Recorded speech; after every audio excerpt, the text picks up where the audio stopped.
You're live now, by the way. We just switched to live. Oh, okay. So just Hello, take live. screenshots and send them Yes. over. That's basically it. Yeah. So why can't I just send the art over and then you look at it same way? Okay. Are you saying you're just going to send the PNG over? Yes. Okay.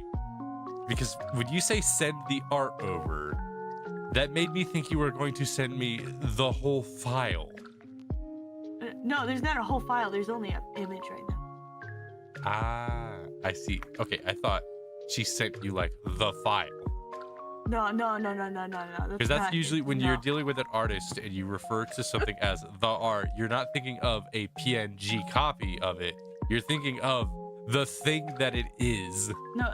It's only a draft right now. All right, anyway, sorry for a delay, everybody. Blossom was being herself.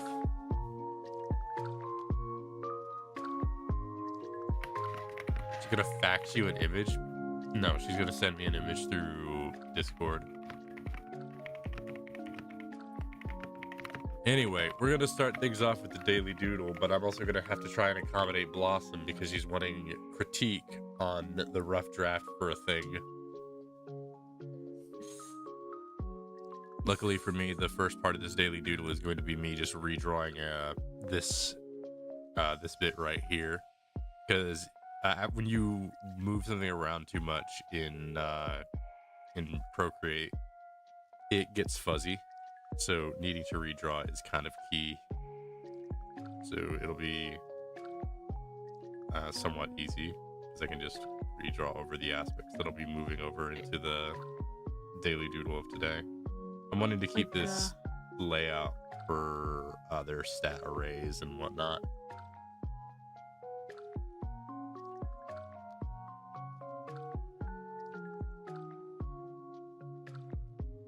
Also, Blossom, you're going to have to tell me when you send it. Because remember, when you're streaming, notifications do not go off.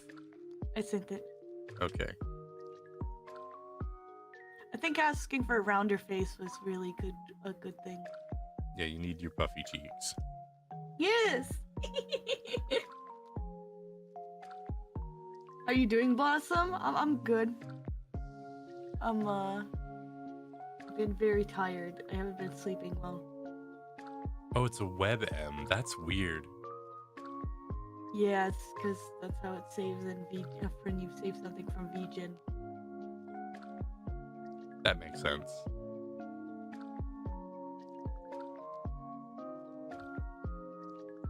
Alright. Second, because I'm not the type of ADHD that requires this. Give me a second.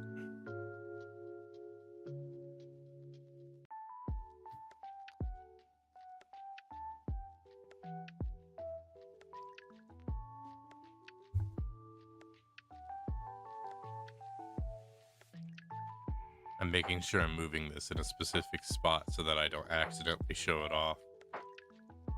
That's fine.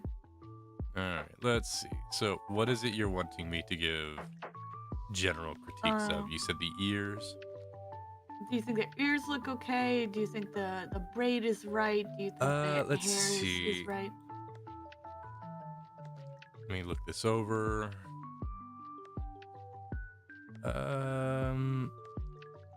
From my design standpoint, the ears look fine. It's hard to guess how far she's gonna take it with the rough because this is only a rough. But yeah. I definitely think fringes on the tips of the ears, near the ends and near the inner parts, the inner area should be sort of necessary to give it that fluffy look instead of a flat look. But she might already be doing that because in the full render example you showed me, she does do a lot of fringes, little splits and whatnot. So that's probably not a concern. I'd say maybe they need to be a teensy bit bigger because if you look at the design in comparison to the ears in comparison to the head, I think just making them a little bit bigger helps them stand out a little bit more from the bangs that drape downward, because the bangs are meant to go outward a bit, so the ears need to be puffed out a little bit more so that they're still visible, especially if you want your ears to flop and have expressions that move along like with your eyebrows, because what you normally want is for the ears, especially ears like this, floppy ears, to have a rig connection to the eyebrows, so that like when you're sad and you furrow your eyebrows, the ears will droop, and when you're happy and you raise your eyebrows, which is an innate facial reflex, the ears will pop up. And giving the ears that needed size helps them not be too hidden from the bangs. True. So I would say maybe make the ears a little bit bigger. Have that be a suggestion as one thing. As for the hair itself, I think it's pretty spot on. Yeah, I think the hair is pretty spot on as far as things go. Maybe the braided piece could be a little bit puffier, like more fluffy in its overall shape. But overall, that's more of a nitpick than an actual like critique, because in the rigging process where it's at, I think it looks just fine. Because in the rigging process, it's going to have more movement. There should definitely be an acknowledgement of the neck in the rigging process, but I don't know what her rigging it looks like exactly. Oh, so she's not going to be rigging. It's going to be cranberry. See. Okay. Then in that case, I think with where it's at is just fine. I have it closer to the neck and more fluffed out because the idea is to emphasize the just unearthly amount of hair that you have. So that is one thing, but that's more of a general nitpick than it really is an actual critique.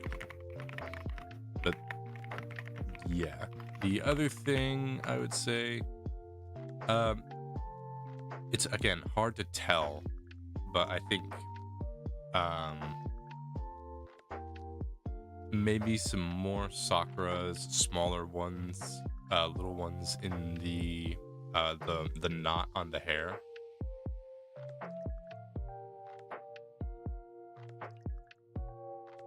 Huh? Oh, in the braid?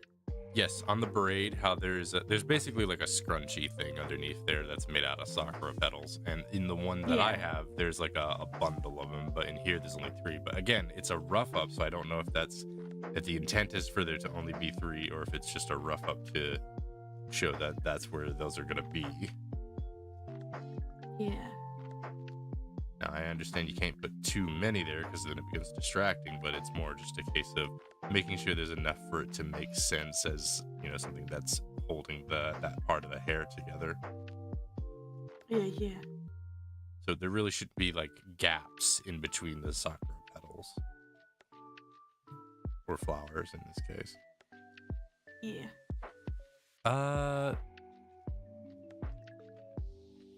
Other than that, I think it's pretty spot on, except for one detail. There's only one detail that I think might be a concern, and that's the tail. Ooh.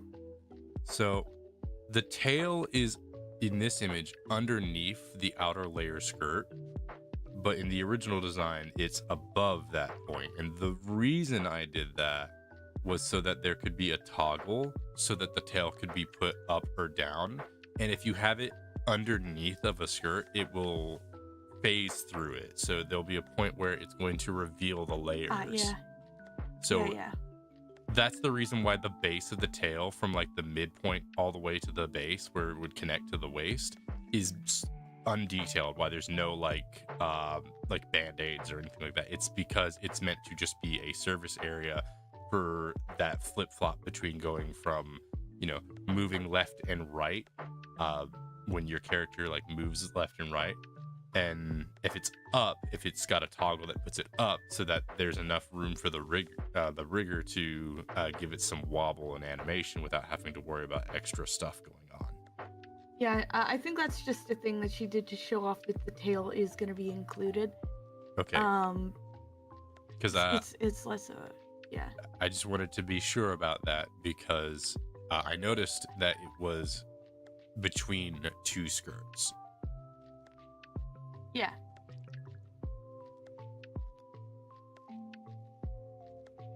But other than that, I think Lower everything tier. else is pretty much spot on. The collars are pretty much exactly how you would want them to be. Did she poof out the hips a bit more? Because it looked like she did, unless I'm just losing my mind. She rendered them a little bit more, and I think she changed the proportions a bit because I asked for the chest to be bigger. Yeah. The chest is not as... Thanks for the hydrate and stretch out, Riptarion. The chest is not as big in this as it is in the original, but I also know that that's sort of a thing. Yeah. And also, for a front view, it's harder to get it. Yeah.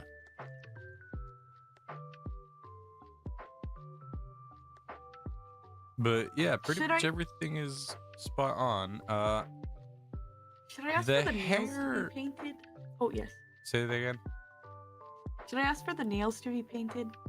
Yes, that is part of the design, because when you have the nails get painted, it means that whenever you have toggles, like say holding your phone, like if you have a toggle where you have your hand up and it's holding your phone, it shows off your nails. Did you see in the original that they're not painted? Are they not? I'm certain I had them painted in the original.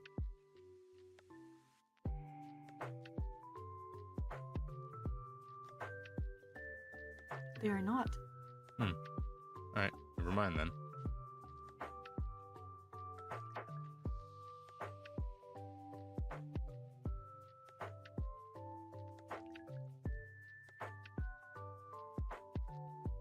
No, I remember now. I didn't paint your original nails, but I did paint the ones for the pajama outfit.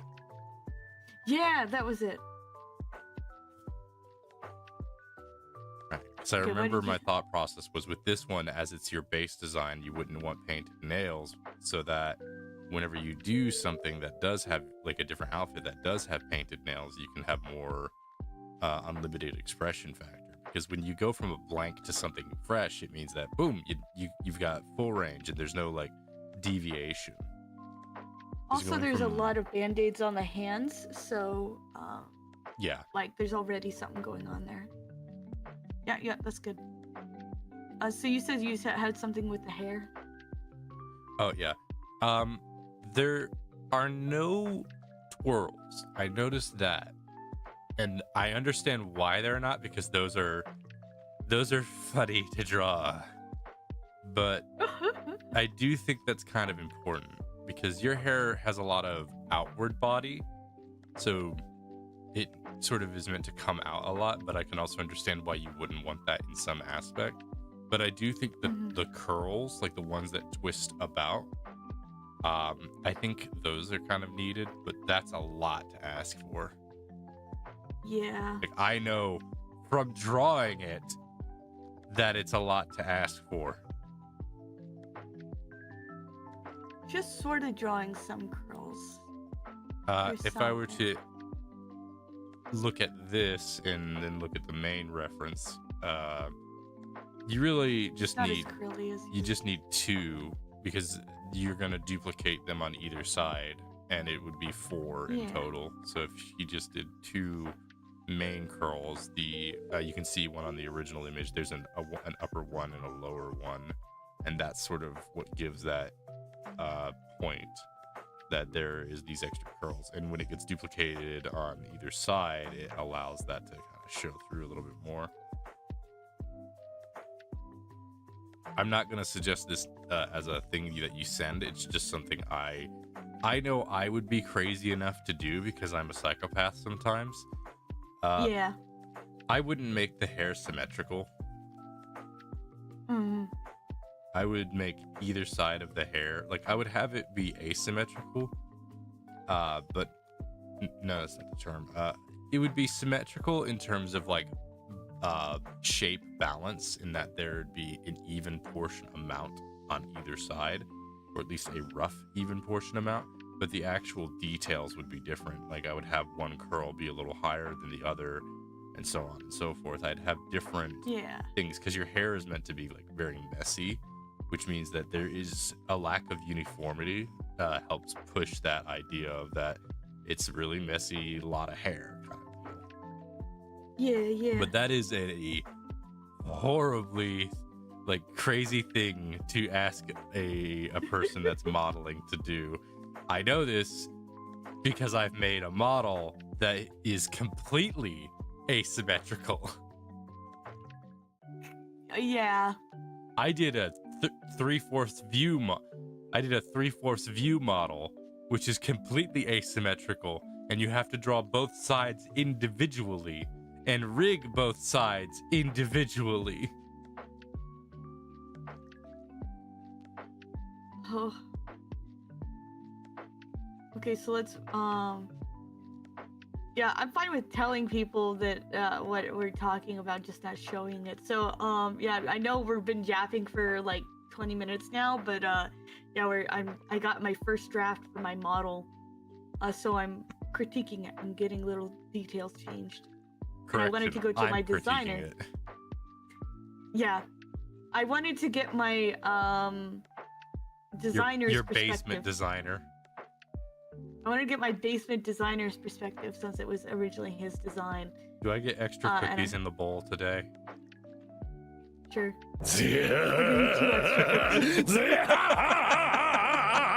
I asked for 2 extra cookies and you said yes, and then Rip hit us with the Zeha. Like me laughing because I got extra cookies in my bowl. I haven't had the Chips Ahoy cookies in a while. I don't remember if I have them on Throne. Funny thing is, of all the things that like people like with Throne stuff and all that junk, if the one thing I never will complain about, I don't know why, it's the like if someone gets me something that's tech based, I'm like, you really didn't have to do that. Like if someone like gets me something that's like tech or game or something, I'm just like, but then somebody gets me like a snack and I'm like, yeah, I don't have any, weirdly, I have no mental complaints if I get snackies. They're feeding you. Especially the Chips Ahoy cookies and the Cheez-Its, because those are like my favorite thing. I love Chips Ahoy cookies. They're so yummy. And Cheez-Its are just like, I'm a sucker for cheese. I like cheese.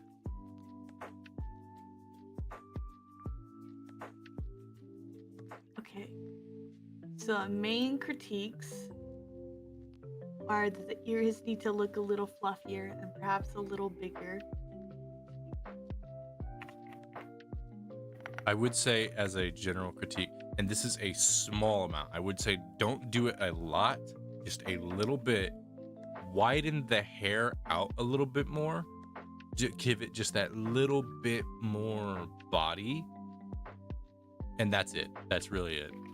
Like, I'd say move it out just like a smidge. Like, just a teensy bit. And not up near the head, but near like the where the shoulder area is. Have that kind of fluff out a bit more. So like it effectively comes out wider like a cape. Yeah, I kind of thought that too. I thought it kind of looked more compact, and I was like, no, it needs to be a little more wider. fluffy. That's why I suggest the ears get a little bit bigger as well, so that they stand out. They have a good strong silhouette. Though this is not a critique, I will ask that you send this as a message from the designer. The horns are, and I'm gonna swear here because I need to express how freaking good this is. The horns are fucking perfect. Don't change the horns; they're perfect. She did so good, didn't she? Also, I just sat cross-legged a little too hard on my balls. No, your balls! Oh my gosh. I feel like I just got, like, ouch. I'm in really tight jeans, and I crossed my legs in the wrong way. Rest in peace. I miss my balls, Blossom.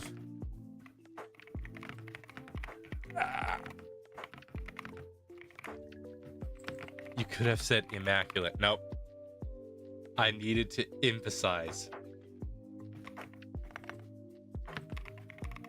Listen, when something is good like that, you've got to emphasize. All right, I have switched my leg position from to my left to my right, so now it shouldn't be so hard on the oof. Oh, Vera Volta. Vera freaking Volta. Hello. Oh, howdy.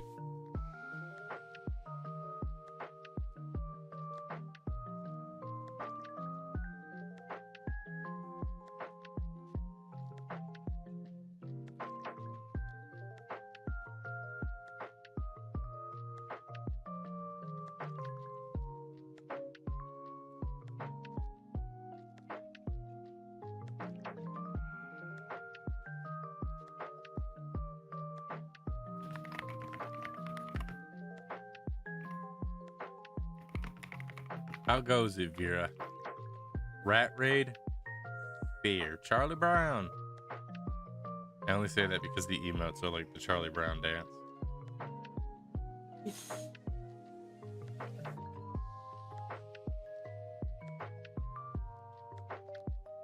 I want to look at how she did other animal ears, because I know she draws some very simple. Well, simple is often the better way to go. Keeps the visual identity distinct. Took a break from being depressing to play some Pokemon. Cool. Love when we can do that.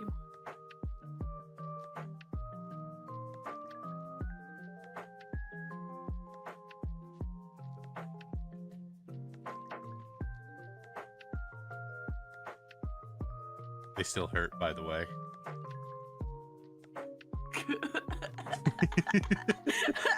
No, people from Vera's raid will have no idea what that means. People from Vera's raid are gonna have absolutely no idea what that means, and I am so happy about that. And they got ads. Perfect timing. Oh, by the way, Blossom, Panzer showed up on Monday and did not drop anything. So Wait. Oh. I'm okay. However, I don't know if that's just because he was feeling merciful that day.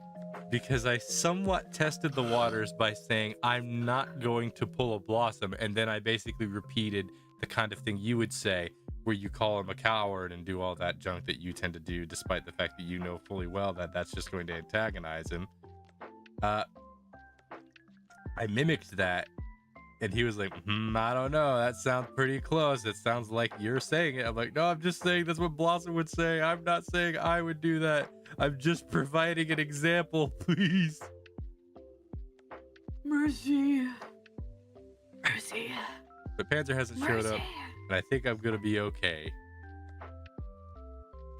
I'm not getting his freaking tax returns or some crap like that, because I don't know why he would do that. Like, he's like, I bought a firearm, so I'm all good. I'm just like, well, you could buy another one. You're American. You can't have too many. Ooh. It's like, you're American and also veteran. You don't need. He's like, you could never have too many.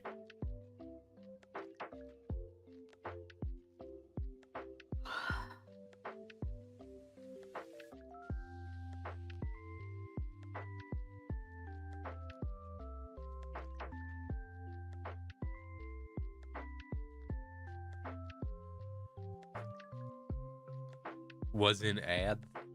What did I miss? Not much. I think I almost have 20 at this point. Fair enough. If there are more guns in the US than there are people. Well, of course. Everyone needs at least 2. Yeah.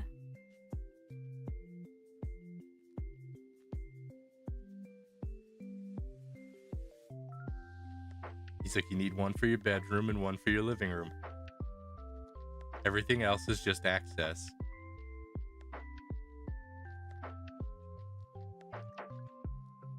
People might think I'm joking with that one, but there's actually a rationality to like why you want one in your bedroom and one in your living room. If you are, a stable individual. Yes. It's like you want one in your bedroom in case you wake up and there's a burglary, so you're gonna need one on hand, and you're gonna want one in your living room because it's the second room that you're likely going to be in. Thanks for the hydrate. Didn't you already redeem that earlier? Yeah, it looks like that she doesn't normally put that much detail, so I think I'll ask for the fringe because otherwise I don't think she'll add it. Right. They need to just be a little bit of loose hairs at the end. Just like in the reference, it's very light, but there are little loose hairs at the end. The reason for that is to give them a little bit of fluff. It gives that lightly appearance of being like fluffy.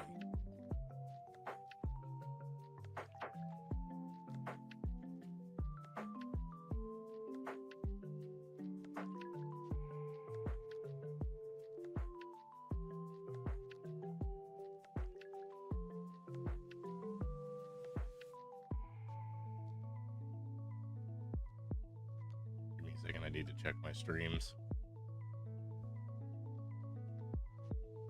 But yeah, thank you for the raid, Vera. Blossom, you're a mod in my chat, aren't you?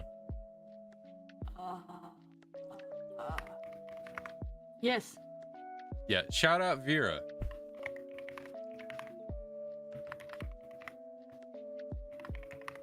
Funny that you're a mod in my chat, but I'm not one in yours. I don't trust you. I'm just kidding. You're like, no, that makes sense. You really shouldn't.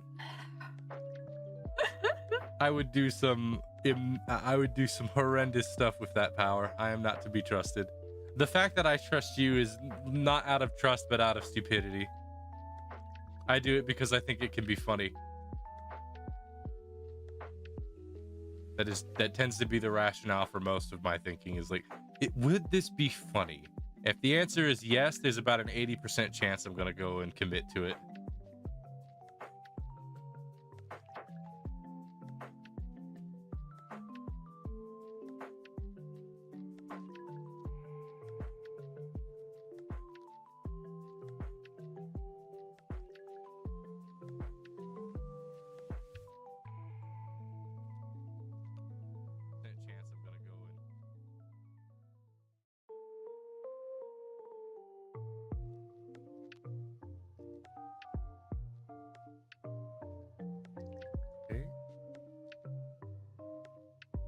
Check a couple things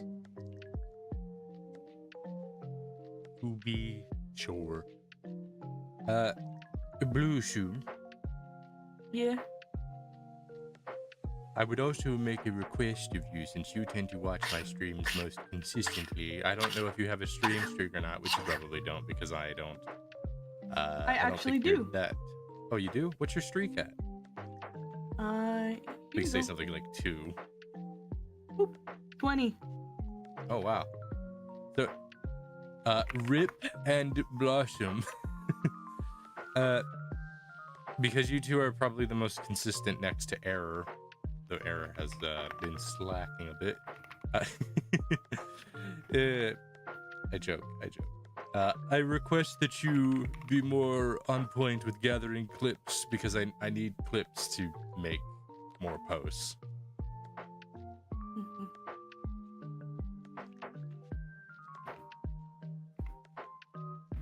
Like, and I cannot make those clips myself because you get distracted.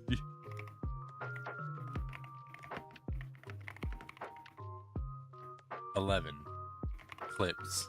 You have 11 clips? I don't think that's the case. By the way, Blossom, for your sake, I'm just gonna let you know, I know I was talking about stream streaks. I'm just rage baiting for the fun of it. Hi, Don't welcome to the torment Astral Rip. ASMR. How's it going? We're Don't gonna be torment Rip. sneaking into a mall. We're gonna steal all of the Cheez-Its. Rip is a fantastic viewer. He's alright.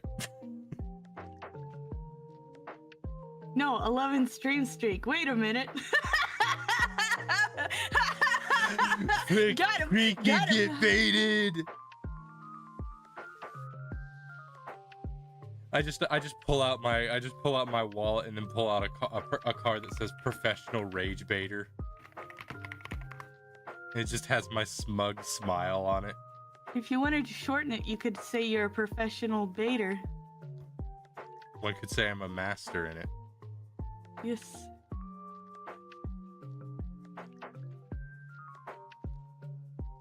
Wait. Blossom, please tell me you did not miss that joke. No. I was Wait, about to be sorry, like, something Blossom, you horrifying better happened. not have missed that joke and then No, I got suddenly the joke. realized it later. You would have pulled a Laurie on me. Laurie would 100% have missed that joke unless it was spoken aloud.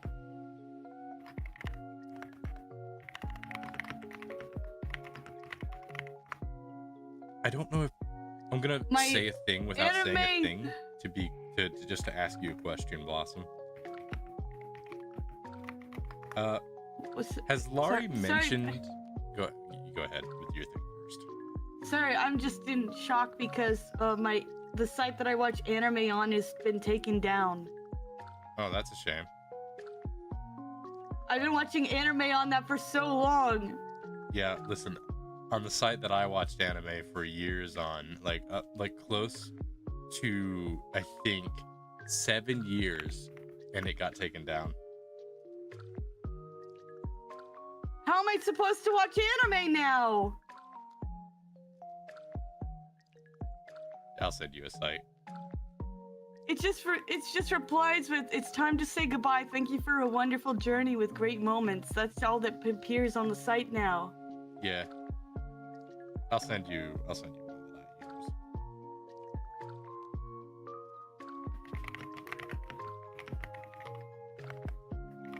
I use. I'm of the opinion the less people that use Crunchyroll, the better.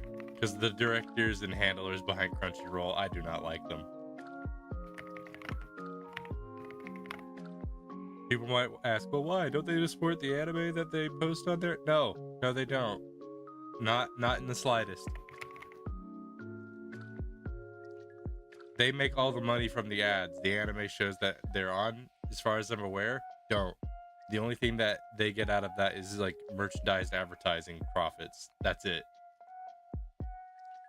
It's not like viewerships on YouTube where the ratings of the show itself lead to profits of the show. To my knowledge, I believe that's the case. That's one of the reasons why I don't use Crunchyroll, because it is just like, for one, the UI sucks. I'm not even gonna sugarcoat that one. The UI on Crunchyroll sucks, and it's hostile to boot.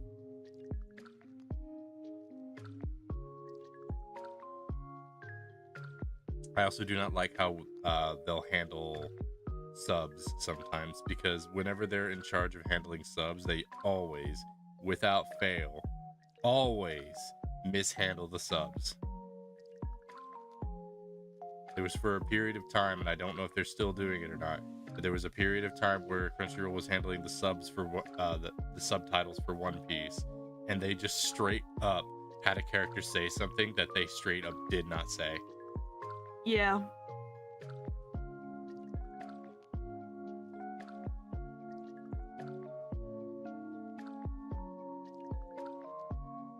I'm not going to bring it up because it ties into a whole political thing, but I'm not going to. It's just, I hate when an art piece is altered for the sake of some personal biz. It's like, I like artistic integrity. Okay, so Jay, I ain't seen you in a bit. How you doing? There is another site that does it. Okay. Another site that does it, as in it works. It does anime. Okay. I know a few sites. I just really liked high anime, okay? Oh, it was high anime that went down. Probably don't bring that up on stream. I mean, the legal site that I was watching it on. To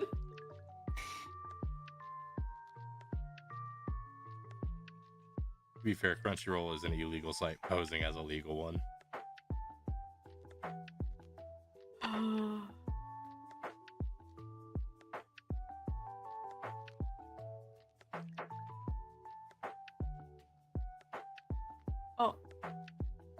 Let's see. Freaking Chuzzy was like, oh, I looked over at Godish's stream and she was like, oh, I would play with you, but in 20 minutes I have to watch anime with Blossom, which is not today. That's funny. And I said, that's tomorrow, Chuzzy. And she goes, oh, what the freak? Chuzzy, like, she operates on like 5 brain cells. Here's the thing.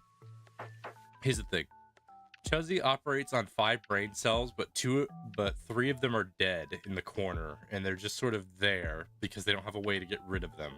And the 2 that are currently in place are currently fighting for 2nd place. Yeah. I'm trying to find a reference of the ear fringes, like what you're talking about, but I can't find one. But like on the ends, it's only on the sides. Give me a second. I can probably find something.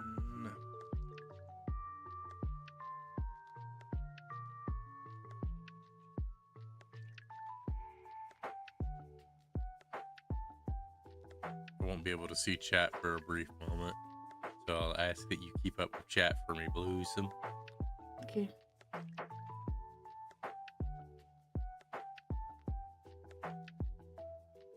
I don't like Crunchyroll's TV really rating system. It's safe. It's a safe show to watch, but clearly has bad stuff in it. Okay. Every day I stay up so late. I wish I could come to your stream more often, but I'm doing good. Can't sleep, so I'm looking at my phone instead of trying to sleep.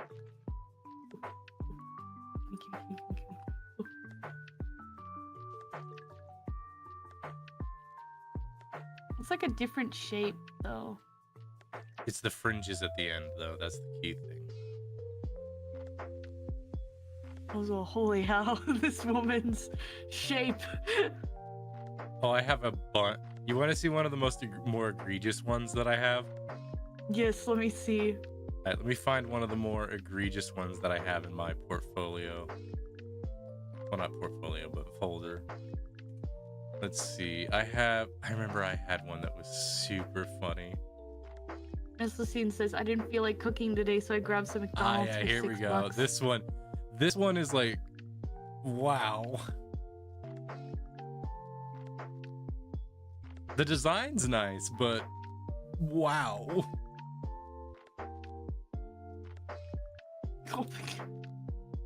It's like you IRL. At least she's yeah. At least she's more semi-proportionate. Like the girl above her looks like that she has had ribs removed, you know? Yeah.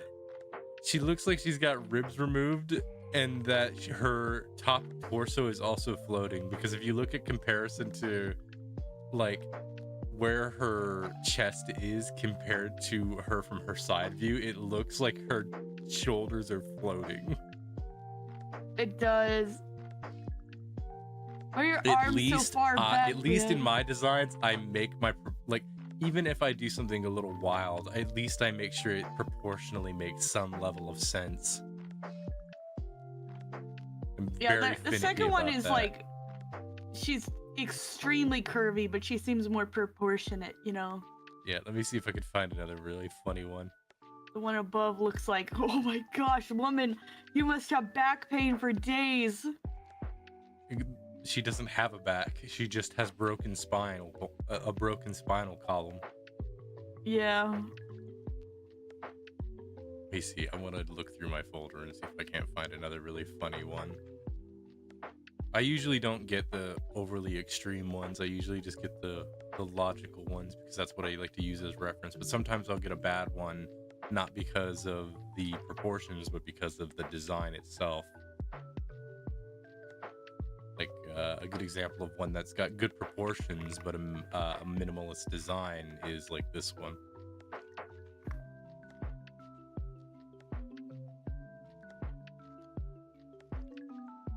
Tomboy.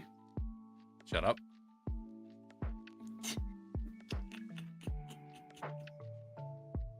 This is not in my folder. This was just adjacent to it, but I'm gonna send it anyway because I am weak. Yeah, that's literally an outfit from the tomboy is literally an outfit from Final Fantasy 14. I have that outfit. Oh, Listen, more tomboy. Listen. All right, I know what I am. Like, I know what I am. I know what I like. Don't judge me.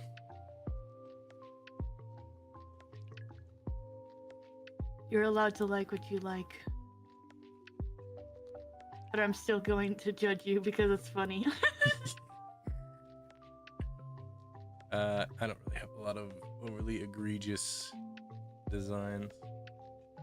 Trying to find one that's like super ridiculous, but I don't really save a lot of those. Sometimes I'll save them because I think they're funny, like that one I sent you earlier. Hi, Vera. Vera's lurking. Hi, Vera. Okay, thanks for lurking. I'm looking for the thing. Okay, this is a good example of what I'm talking about. You just take the fringes that are at the end, like you want like something like this, where the inner part has a lot of loose fringe, but the end of the ear has like this one doesn't have it, but it just has like maybe a couple of loose strands, similar to like what you have on the inner part. Yeah, yeah. I'm just trying to find. I was hoping that I could. I'll use this reference actually. I love the face on this one. I'm gonna save that to my it's very good. file. I was specifically looking for one with the sheep ears because I thought it would be helpful.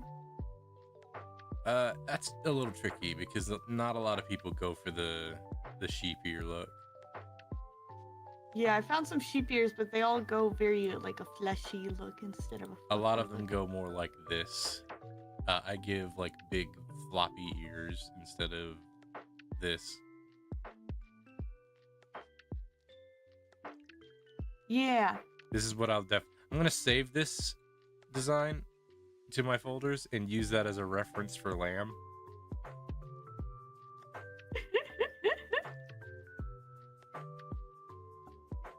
He will be a cotton boy.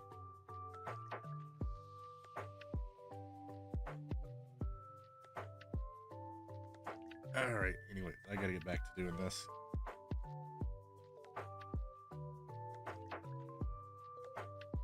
So, Blues, any more questions regarding my critiques and stuff?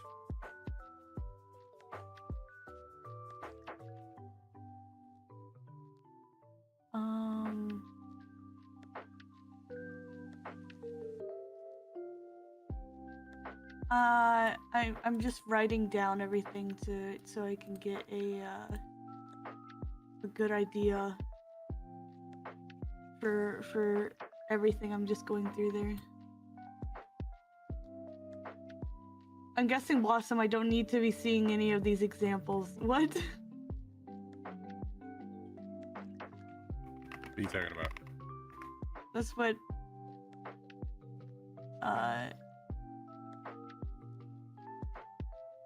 Rip, see. So, no, you do not need to see any of these examples because they will pertain to the thing that she is currently trying to not show off to people.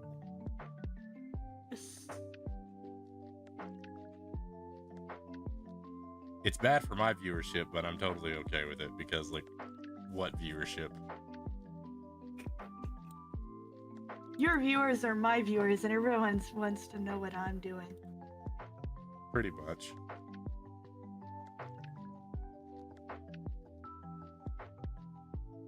They don't come here for me, they come here for you. Except maybe They don't. Rip. Rip is about the only other person, but he'll usually just They lurk. don't But right come now, he's here not for lurking. you. They come. They don't come here for you. They come here for the chance that I'll be here. Pretty much. I want to say that that's not true, but it probably is. I'm just kidding. I'm not. Our piece that Astral was showing you. Yep, figured that. Gonna just glance over that, huh, Blossom? I'm just teasing you, bro. I'm not. I'm dead serious. This isn't a joke or a jape. I genuinely think that that's probably the case. It's not the case, man. Then why does my First, viewers? Then Astral's why do my doing viewer numbers awesome go videos higher of when bonus. you're here? That's because people like girls. I'll need to definitely make a booby model then. You just have a model that looks pretty normal. Besides, it has massive bahongas. It's just me, but I'm wearing a bra on the outside of my clothes. And you have like I've got obvious water balloons in there. stuffed into them. Look, I'm a booby tuber. I can fit so in. funny.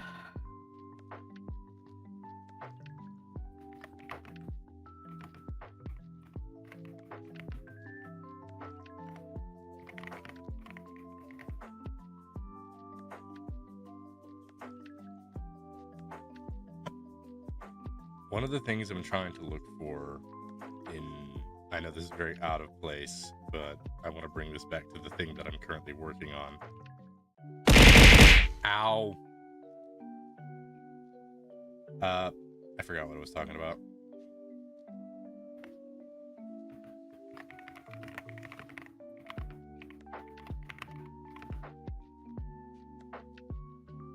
I remember now.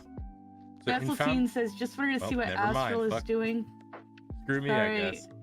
I was reading your chat for you. Just like, it's like, oh, I remember you, and then you start reading chat, and it's like, well, never mind then. Just wanted to see what I didn't have Astral's anything decent. important to say. This Listen, is, you I give just me wanted crap, to see I'm what gonna give you Astral crap. is doing. I just wanted to see what Astral is doing. Blossom being here is a bonus. Sure. I'm not convinced. Okay, now talk about your foundry. Can I? I'll give you permission just this once. Okay. So yeah, in Foundry VTT, I'm loving a lot of the modules that I've been working with, but there's one, I want to find a module that does something very specific, or at least has the option to do this very specific thing, but I have not found it. It probably doesn't exist, at least not in a clear way. But I'm wanting to find a module that lets me have, and I'm distracted again because now Riptarion has said stretch out and hydrate to interrupt me.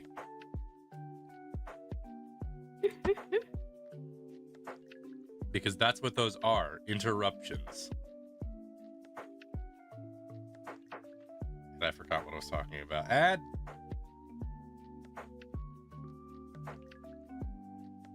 See, here's the thing when you have inattentive ADHD. When you get distracted for more than a couple of seconds, your train of thought is gone.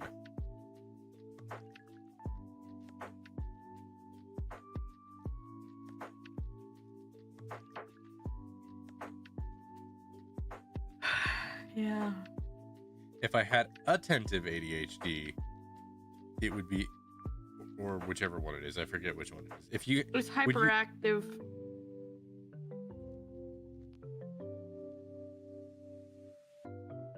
huh?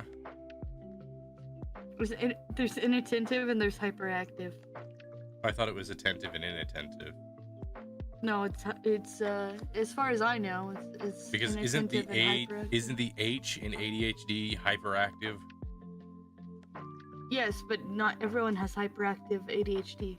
Yeah, but ADHD is now classified as just ADHD, and it falls into 2 different types. Yeah, and the Because types it used to be hyperactive called and ADHD inattentive. and then ADD, which were basically the same thing but with a key difference. Yeah. But then they just said, nah, it's just ADHD with 2 different qualifiers now. Because I'm certain it was ADHD with attentive and inattentive, because it wouldn't make sense for you to say attentive and hyperactive. Okay, there's 3 types. It's predominantly inattentive, predominantly hyperactive impulsive, and combined type. That's a very weird way of phrasing it, because ADHD stands for ADHD stands for, if I remember correctly, attention deficit hyperactive disorder, I believe is what that stands for. Mm-hmm. So it feels weird for you to also tack on a differentiation there. But anyway, I have the type where it's like, when you get focused, you're really focused, but you have trouble focusing on anything else once that happens.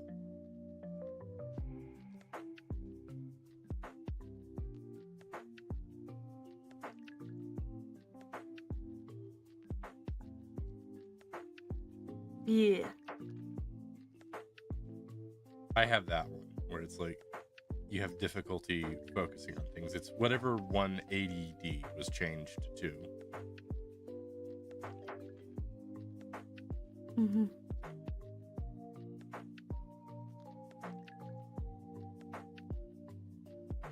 Oh, it is time for me to go. Okay, I guess I won't say that thing about Foundry then. I'm sorry. I literally got a thing saying, "Where are you?" You could just ditch them and hang out with me. I already said that I would do the Nah, go ahead and golf. go. Oh, I'll catch you okay. later, Blossom. Fairly well. My favorite baby butter. Yeah, I'll tell the yeah. other baby butters. Bye bye. Bye-bye. Well, it's gonna get a lot quieter.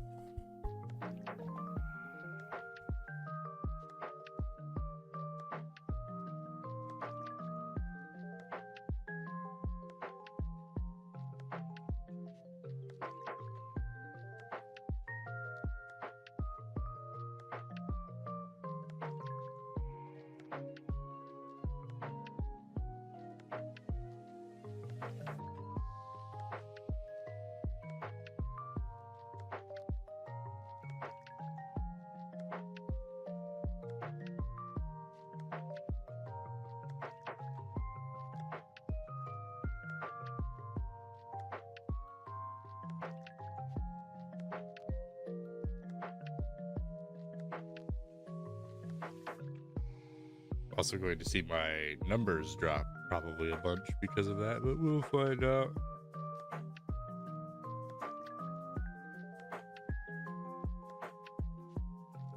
I started posting a bit more often now. I recently posted a video with a bunch of bloopers from my first VA recording, but I also posted a short on YouTube and Twitter. I'm gonna try to work on another short this Saturday if I can, and well, maybe a couple. I'm not the best at editing though. That's one of my things. Is I need to get better at editing.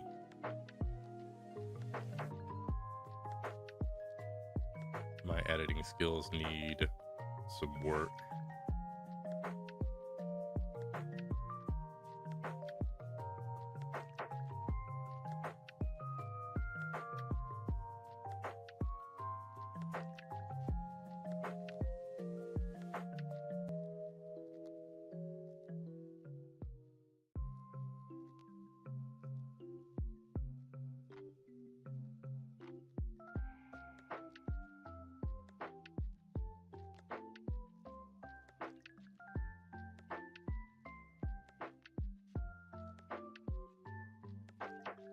Hi, Tunist. Afternoon, Astral. How's it going? It's going all right. Blossom just left, and now I'm all alone.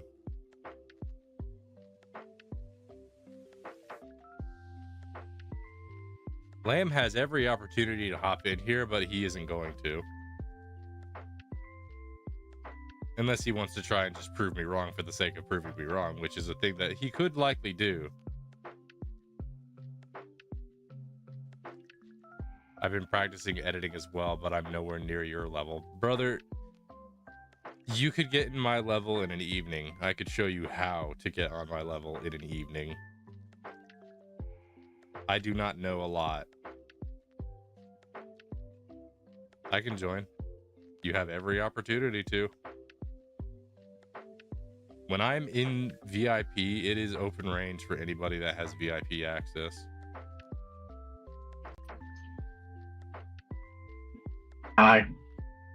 Oh, your audio sounds scuffed. What's going on? Let me check what.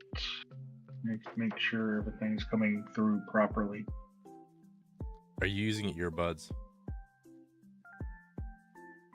I am, but it should still be going There through. you go. Now you're using your microphone.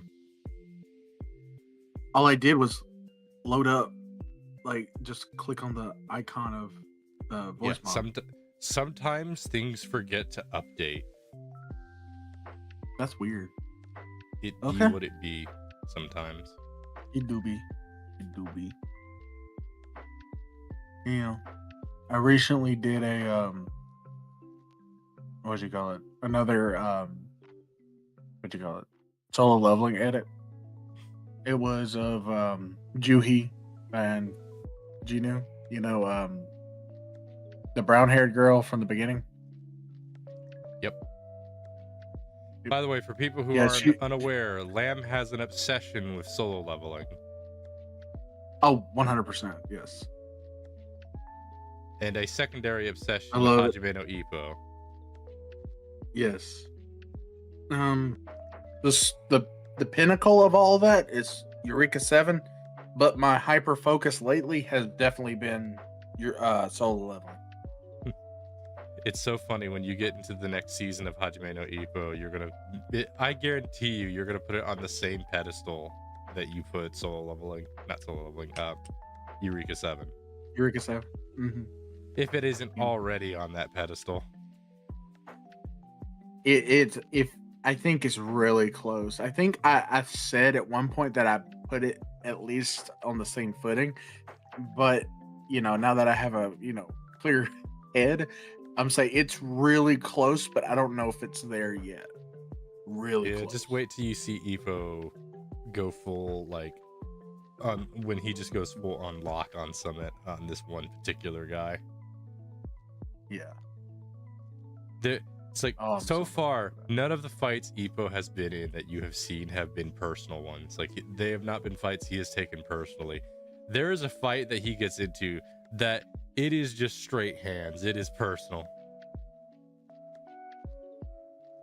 That sounds amazing. It is the one where Ippo those are rare. Views this guy not as an opponent, but as an enemy.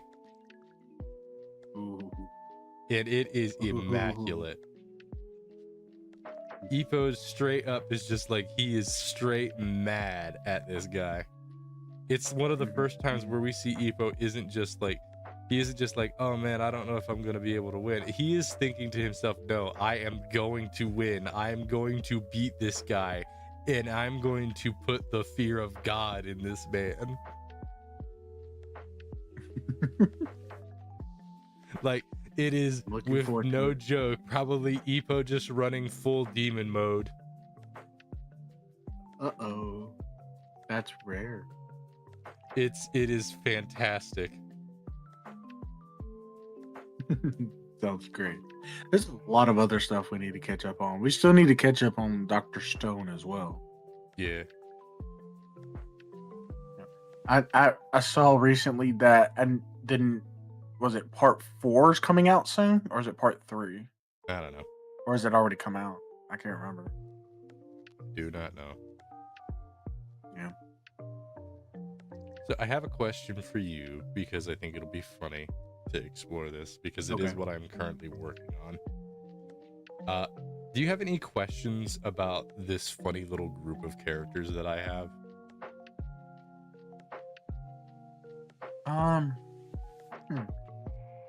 Just Haven't really anything at thought all. about it yet.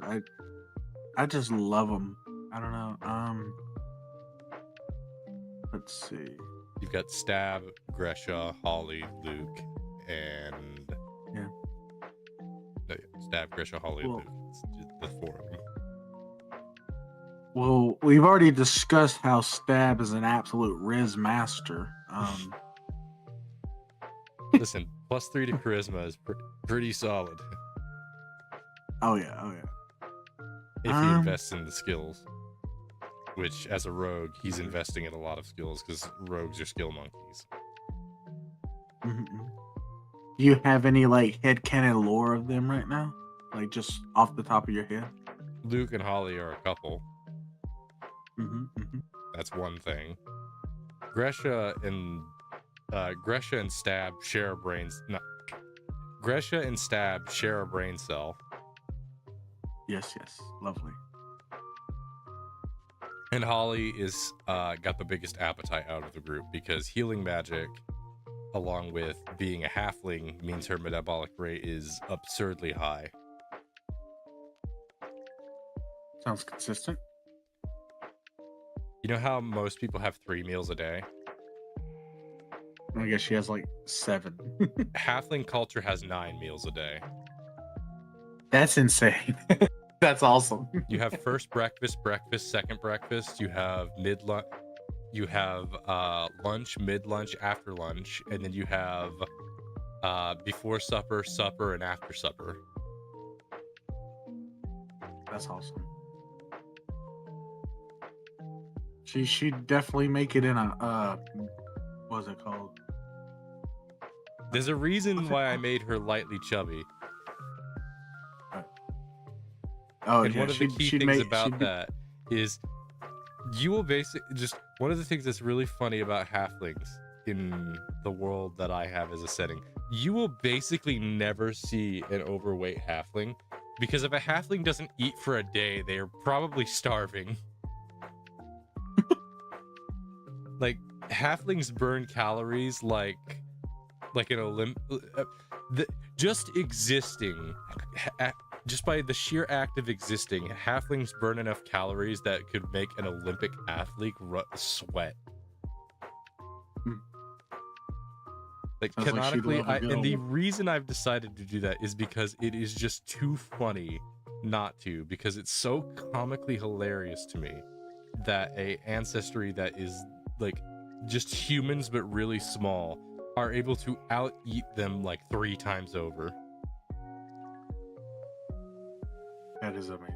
Also, culturally, the way I've kind of handled halflings is that, well, first of all, with humans in the world that it is in, you already know this, but I'm just going to reiterate this for people. The term human is a umbrella term for a sect of 9 ancestries that were given sentience by the deities of their realm. That is like what is qualifiable as a human. Anything else, like goblins, for example, they're not human. They're considered humanoid or demi-human because, or specifically when they become sentient, that is the case. Anything prior to that is considered a monster. And the definitive trait between a monster and a human is a lack of sentience. I plan to explore this a bit more when I actually start running the game, and it's not meant to be like a meta commentary on anything in particular. It is more just a placement for the world, for the setting and what makes it function. Monsters in this world were made to basically be as a challenge to human beings so that they would not grow stagnant. Oh, I see. So that's why monsters aren't fully sentient creatures upon how they function in the world and what makes them distinct from, say, an animal. Even an animal technically has more sapience than a monster because an animal has this concept of survival and personal health as well as like general comfort. Monsters don't have that. A monster its focus on survival is not necessarily for the sake of being alive, but for the sake of being able to fight more human beings. Their active instinct in life is to be a challenge for humanity, but some monsters have specific functions in order to challenge humanity. For example, a sphinx is one of the rare monsters that I plan to use in this world that is capable of speech, but its form of speech is not to actually show it is a sapient creature, but rather it is meant to be puzzling and confusing. Think like how an eldritch horror functions. Its form of speech is not necessarily to show that it is intelligent, but rather to show that it views our language and uses our language for other purposes besides communication. That's neat. So a sphinx is meant to challenge the mentality. It is physically strong and can certainly challenge a person's capabilities of the physicality, but it is also there to challenge their ability to solve problems. So if you can beat a sphinx and figure out its riddles and such, then it can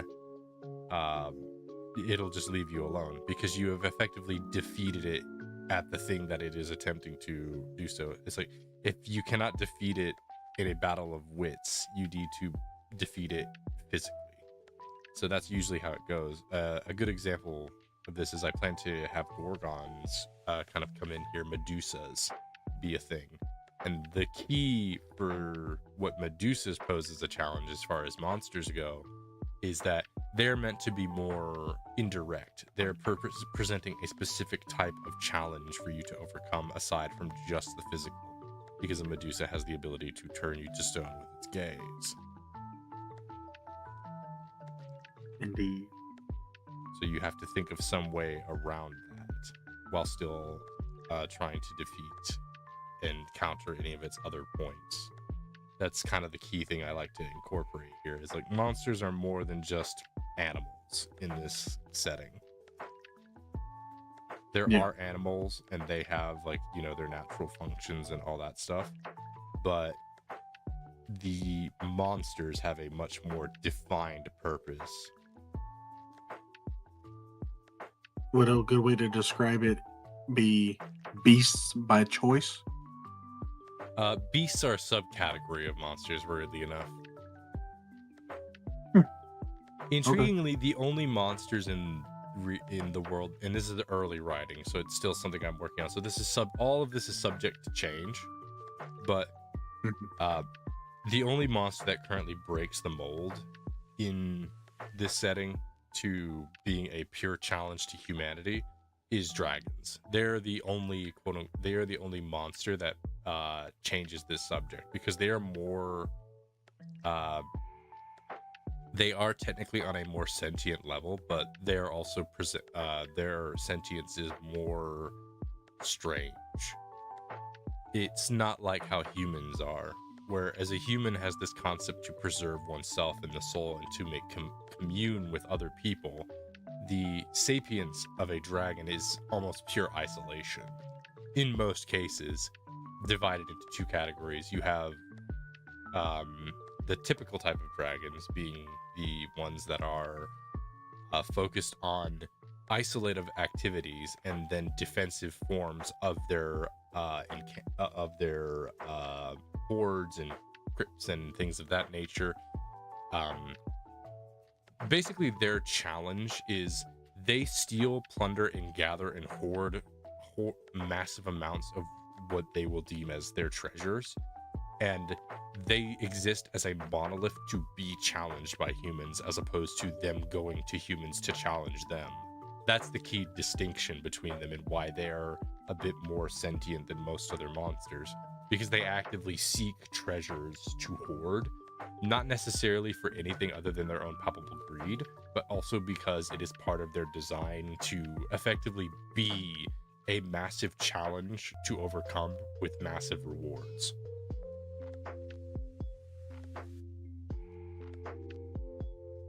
Very interesting. Whereas there is the alternate form of a dragon, which is a good type of dragon monster, which is a rare type of monster, a good monster. exists as a means to challenge them, not in a manner of I will fight you or you must fight me, but rather that I offer you a challenge that you must uphold. I give you a quest to aid me in, or you must do this for me, and I offer reward. It's a unique type of monster in the world that offers a challenge for them to uptake, and then they reward that person for taking on that challenge.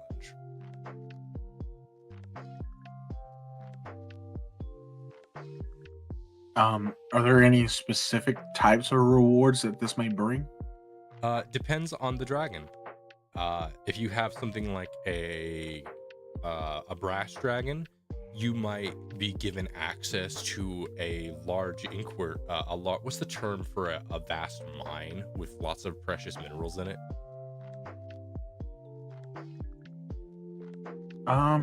Gem mine, maybe? You might get access to a large Geode.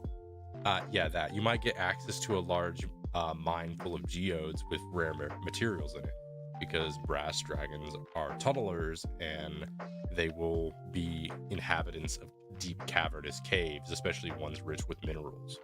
So they exist as sort of a stop guard, like this is my hoard, this is my cave, and if you succeed my challenge, then you will have access to it, or you may take a bit from it, is the key thing. But do not take more than you are owed, kind of concept. You follow? Yeah, These so don't be dragons, greedy. These dragons, while being more good, their concept is less. It's not that they are not greedy like other dragons are. Like all dragons are effectively greedy. Like by a virtue of their nature, they're defined by their intensiveness to hoard and keep things. It is a definitive factor to what they are as a species. But the intriguing thing about that is the fact that it's how they handle it. For the way you can define it, in I don't really do just chromatic or metallics, but they do exist in this world. But chromatic dragons usually present themselves as gigantic bosses to a dungeon that you must defeat. And they will hoard treasure for long periods of time, and as they do that, they grow stronger. So the longer a dragon lives, the stronger it becomes, and the more its desire to hoard greater amounts of treasures becomes. Basically, the idea of it is, like, by its nature, what it will do is, as it grows stronger, its greed grows more, and its desire to have a larger hoard increases. And this is internally a design function that when they if they ever become defeated, that the reward is vast. That's one key thing. Whereas a metallic dragon doesn't present that. They hoard, but in a very particular way. It's not the typical manner. For example, a red dragon, which is chromatic and generally evil, it hoards things like coins. Its key thing is finances. So coinage, gold bars, things that are equatable to substantial wealth or currency. That's what they hoard. Anything that can be relatable to a currency. That's how they function. And that's how they the thing they choose to hoard for the sake of value. They're the most direct in this approach. But its counterpart, a gold dragon, it hoards wealth, but not in the same manner. It doesn't steal and plunder wealth. That's too simple. Its objective is to earn that wealth, and part of that is to not just earn direct wealth, but indirect wealth, such as, say, things like deeds to lands or contracts to associations, honor-bound knights, a kingdom's favor, things of that nature. It hoards those things. Not knowledge specifically, but think like a gold dragon will hoard anything that could earn it financial favor. Think of it more like investment. So a good example you could put to is, like, say a gold dragon takes favor with a apple farmer. And part of that is that the gold dragon will give up some of its direct financial gain, like say 100, like it gives up 10,000 gold pieces to the farmer and says to it, here is a challenge I present to you.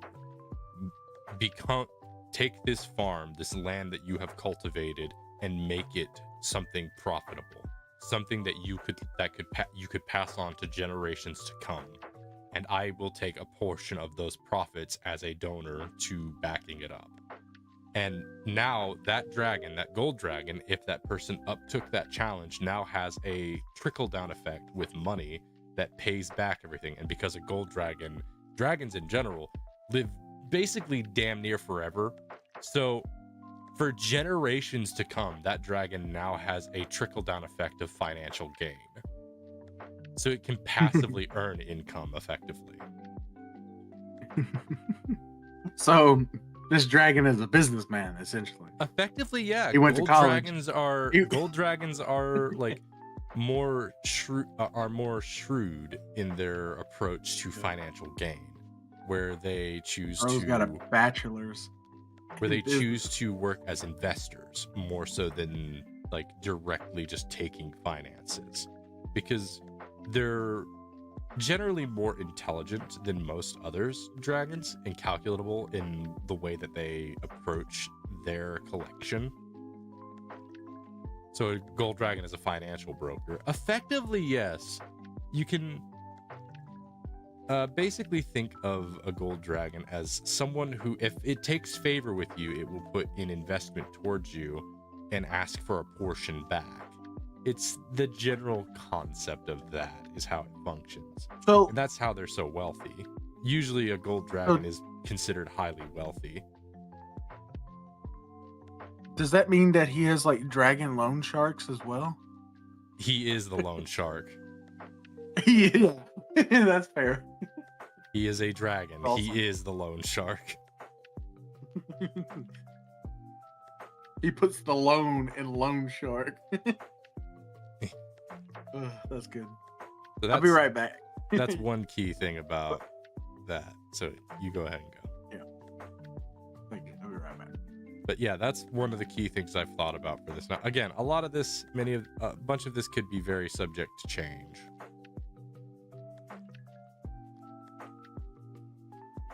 It all depends on how the early stages of writing goes, but I have put a lot of thought into this so far, as one could probably gather.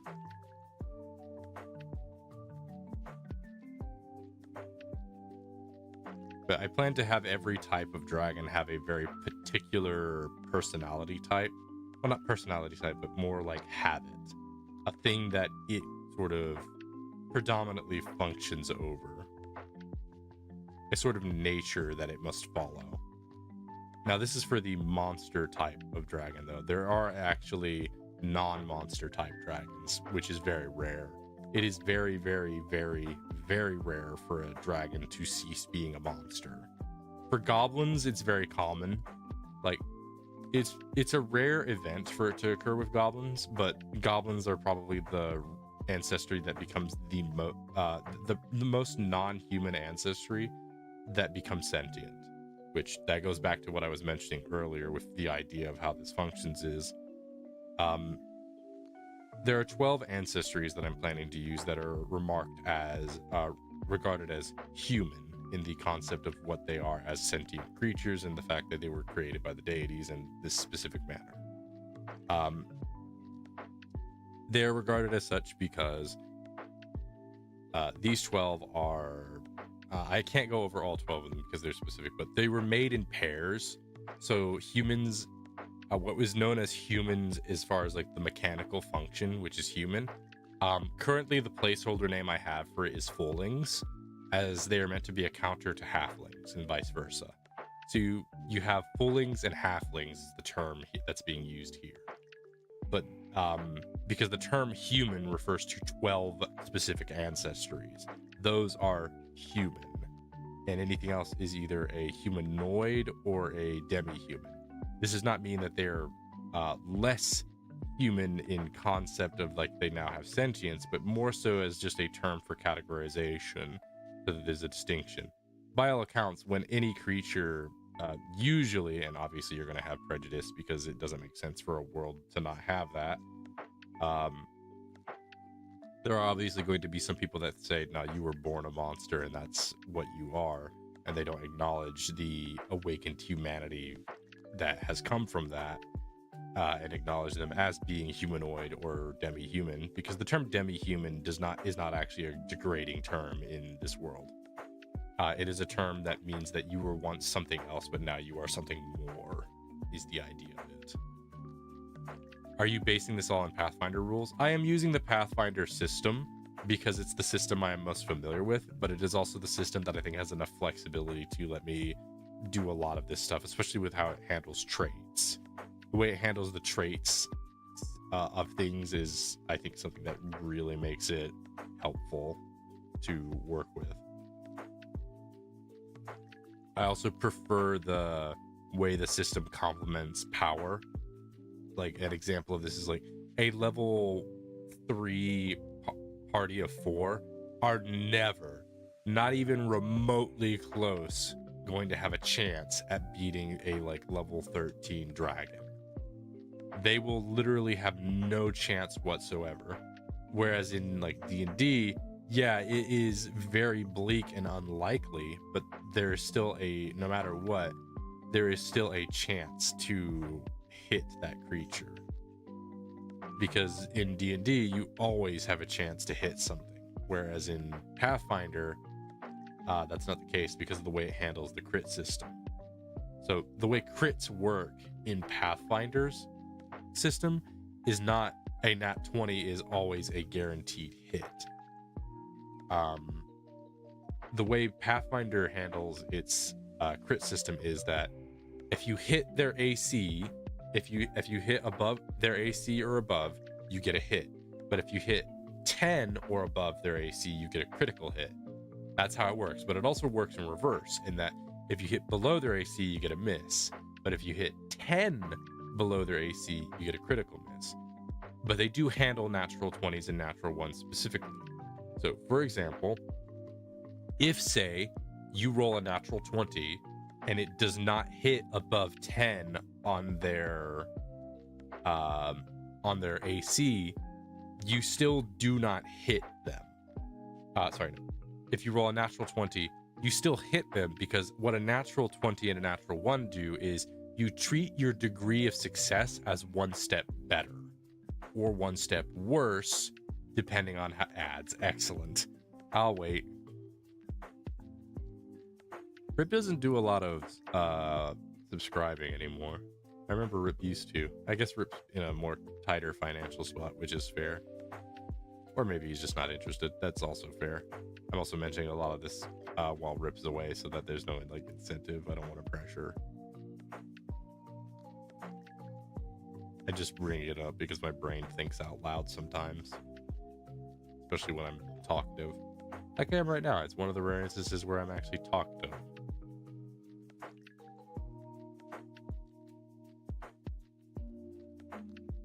Something I've been considering is hiring people to help me with streams, but I don't know how reliable that is exactly, because you need to get people you trust when it comes to stream stuff. It certainly would be helpful, but I don't know if I'm large enough at this point to really consider that. You back, Rip?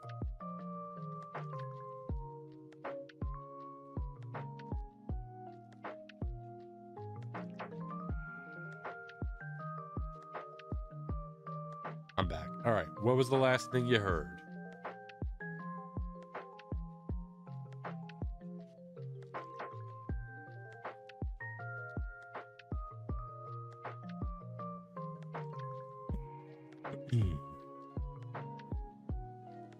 Critical 20. All right.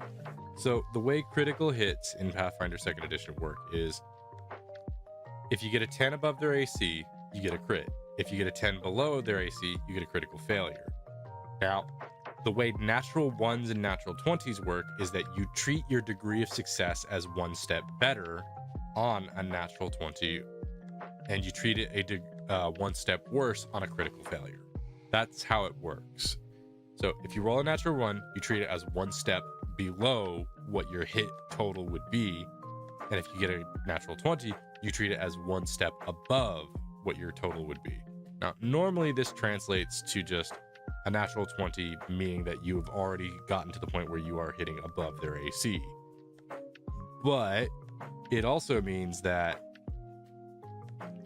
in situations where, say, a natural 20 does not meet their AC, like, for example, a level 3 party going up against a level 13 dragon or a CR 13 dragon, they're not going to be able to fight it, because even if they roll a natural 20, it is 10 below its natural AC, and therefore it effectively means that they only get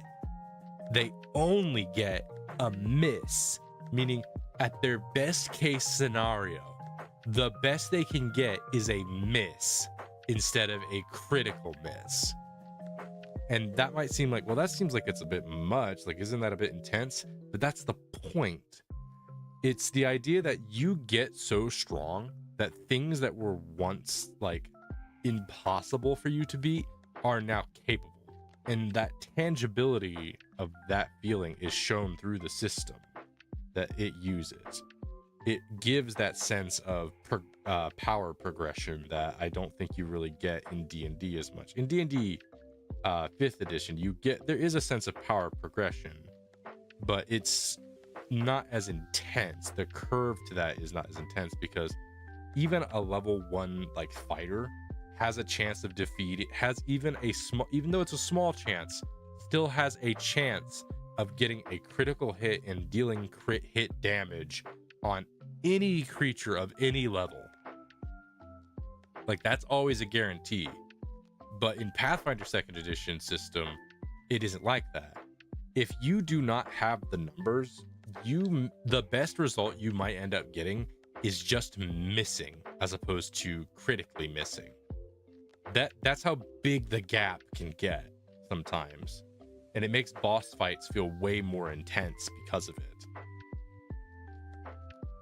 It is, in my opinion, a system that really emphasizes that sense of power that you get when you get stronger. Because when you go back, like if you start at level 1 and you get used to fighting enemies at level 1, and then you get up to level 5 and you come across those exact same enemies and you're like, I remember these enemies, they used to give me a lot of trouble back then. And then you fight them and it's like, oh, they actually they're not scared, they're not threatening to me anymore. If anything, this has become easy. And you feel that sense of progression, that sense that you have gotten that much stronger. Usually in D&D, even a low-level mob creature can still be taken and thrown at like a level 10 party. You just increase the numbers, because the fact is like the potential to hit is always still there for pretty much everything. But in like Pathfinder, no. If you throw like a level 1 goblin at a level 5 player, that goblin isn't gonna have much of a chance to actually do anything. If it gets lucky, it can get a hit, and that's it. It really gives that emphasis of, yeah, we have gotten stronger.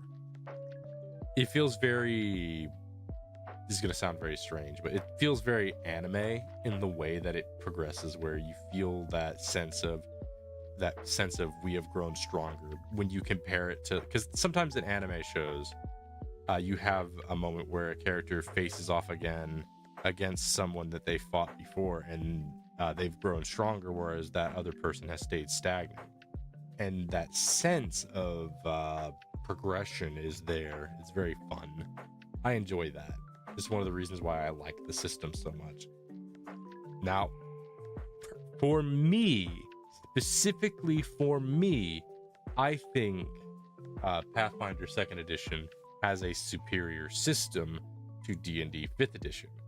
But that is because it is a system that I understand it is a system that matches the type of play that I enjoy. Some people prefer, plenty of people will prefer D&D 5th edition because it is simpler. It is a lot simpler of a system, and thusly, people will probably be more drawn to that simplicity. I am personally not drawn to it. I like something that is a little bit more complex and has a little bit more customizable nuance to it. I also don't really care much for the general ambiguity to a lot of D&D's system. A lot of the things with D&D 5th edition is that it leaves things up for player and DM interpretation. And while Pathfinder 2nd edition has that, it has systems to rule out a lot of those ambiguities. Like a good example of it is like normally in D&D, to my knowledge at least, when someone says I want to try to bust through the wall, the DM has to basically on the fly come up with things like, okay, how much HP does the wall have? Where does its breaking point have? How does all this work? They kind of have to on the fly come up with that. And there are some general guidances to kind of give aid to that, but nothing beyond just here's a way to think, nothing beyond here's a way you can think of it. Just like a single sentence or two to describe it. But Pathfinder, when that exact same scenario happens in Pathfinder, there's a whole sheet that says, all right, is the wall made of this, or this? We'll take this into consideration for this level of hardness, and then this amount of HP for this specific material. And you can also, it even comes with points of notes for how thick is the wall, what is being used to attack it. Things like that come into play, because things like, say, acid damage is noted to have more effectiveness on things like armor and weapons than other stuff. There are mechanics for that they have in play that you can choose to implement, and that's what I like about that. There is no detail, there are very few details that are not covered in the system in a very thorough manner at that.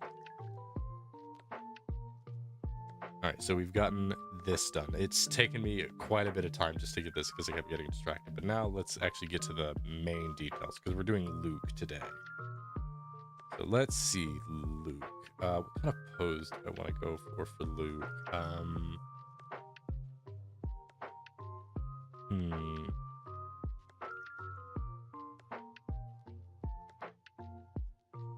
I have an idea for one.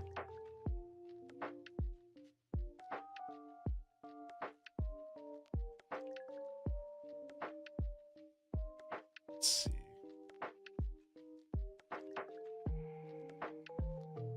But yeah, I enjoy the system a lot because it fits more to the style that I enjoy.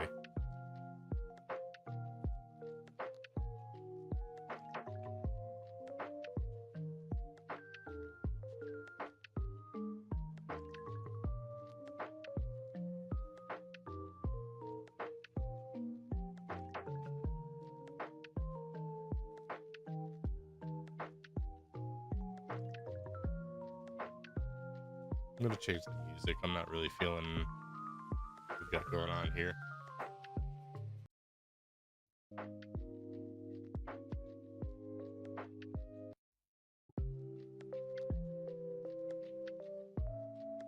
I'll give this a try for a bit, see if I'm feeling more for this.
Guess who's back? Welcome back. again. Thank you. I assume you have forgotten whatever it was we were talking about. Dragons. Yeah. Would you like to continue that?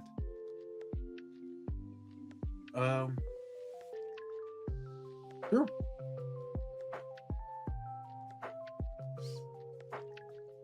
Do you have any particular questions? Because I believe I answered the last one, which was the idea of like what the gold dragons are kind of like compared to like red dragons. Yeah. Both hoard wealth, but they hoard it differently. Yeah. One's greedy, the other is just a capitalist. Well, they're both greedy. They just one goes Yeah. about it in a more a less harmful way, I Organized. suppose. Yeah. One is less harmful than the other in a general sense, because one is like, I'm going to give you this if you don't meet, and give you a goal to go for. If you don't meet that goal, I'm going to be pretty cross with you. But if you do meet that goal, then my investment has turned a profit, and I just ask for a portion of what you earn because I helped get you on your feet. Yeah. That's the idea of it, is that's the challenge it presents compared to a red dragon, which just steals things, hoards them up, and then eventually gets slain and, you know, have all of what it has accumulated. Mhm. This is going to be sort of a different thing for each dragon. Dragons are going to be a very, very particular type of monster that I'm going to be working with in Resets Defects. They're going to have a very interesting nature to them. But that's for the monster variant. There are actually like proper awakened variants of dragons that are more human in nature, but they have a very interesting quirk to them. I play an older version of Advanced Dungeons & Dragons. We don't use critical rolls. I like crits. They feel very impactful when they happen. I also know that you play in that other older system. You've told me about that. But yeah, I plan to make dragons be very particular in this story. The way they behave and how they function is unique compared to other monsters.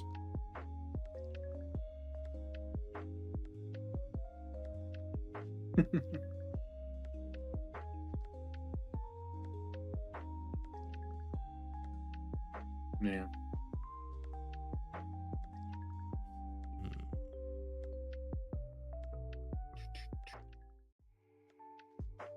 So, are you drawing stab, dropping it back?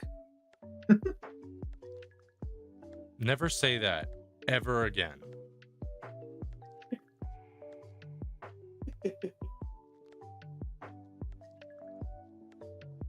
Also, the term is throwing it back. Sorry, my bad. My bad.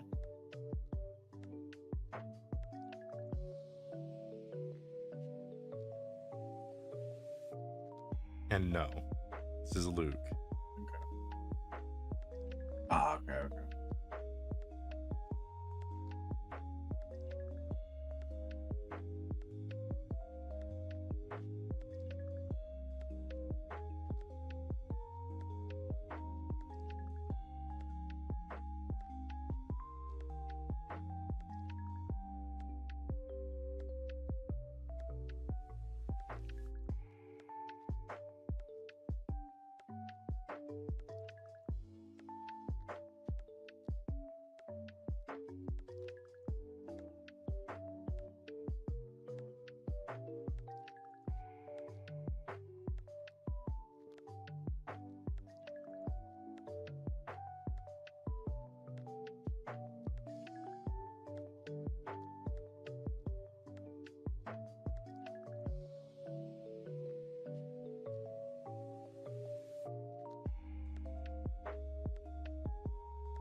This pose is probably going to be a little trickier.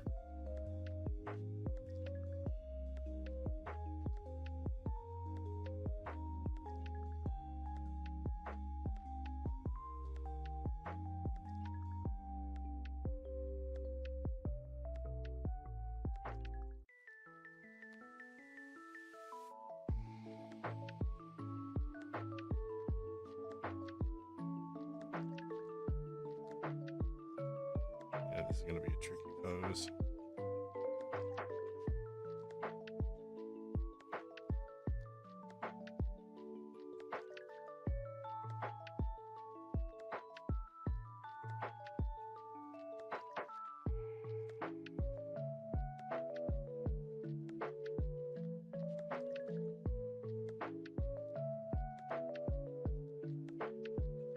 Torso is going to need to be twisting here. My uncle has definitely taken the rules and changed the lamp. Okay, Rip, stop using text to speech. Just stop using it.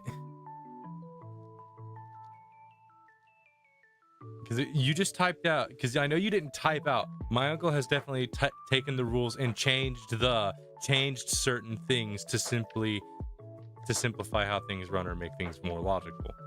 That is not a typo that somebody just makes. He wants to present a challenge, but not impossible odds. Yeah. Why? I even took the time to check over things. Yeah, yet I forget the word them. Sometimes I double up on words as well. But that does look way too consistent to be like a simple mistake. Just wanted to point that out. Just stop using text to speech. It just does not work for you, no matter how you have used text to speech so many times, and I have told you so many times to just not use it, but you still use it despite the fact that it keeps messing up everything you try to say. How many times does it have to mess you up before you decide to say, man, I should just type out what I'm saying now?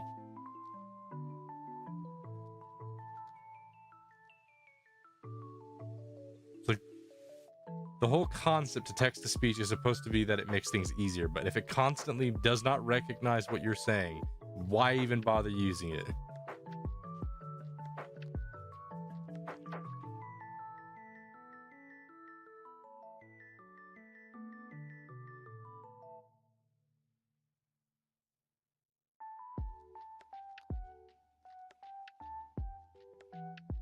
So any other questions from you, Lamb? I think that's it for right now, at least. How about the group? I'm kind of Because that we initially were asking questions about the group. Oh yeah.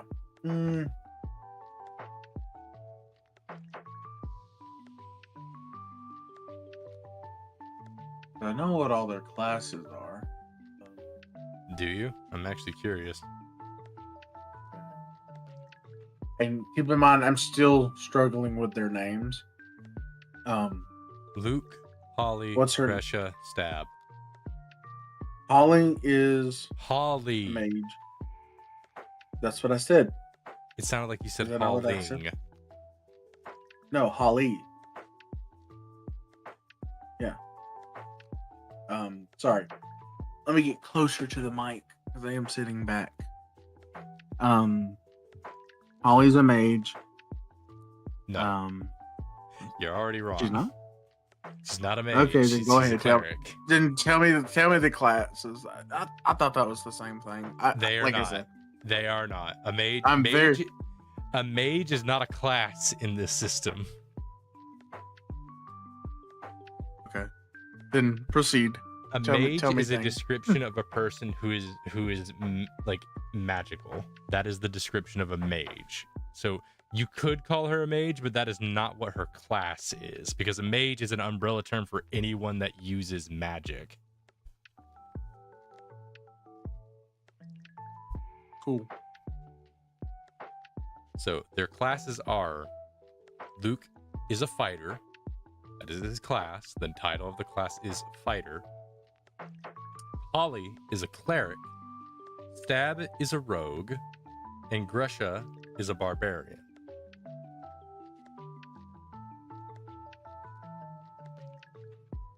No, I got Conan vibes from her. Or excuse me, Conan. That redhead guy get me confused.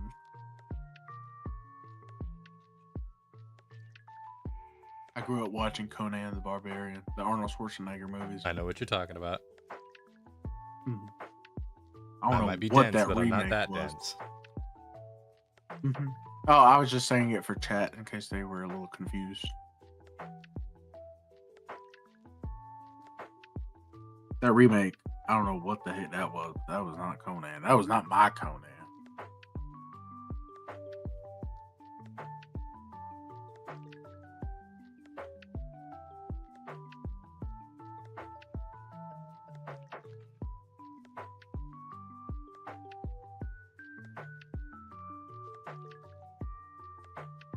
Speaking of like 80s people, I still need to watch Rocky. I have yet to watch Rocky.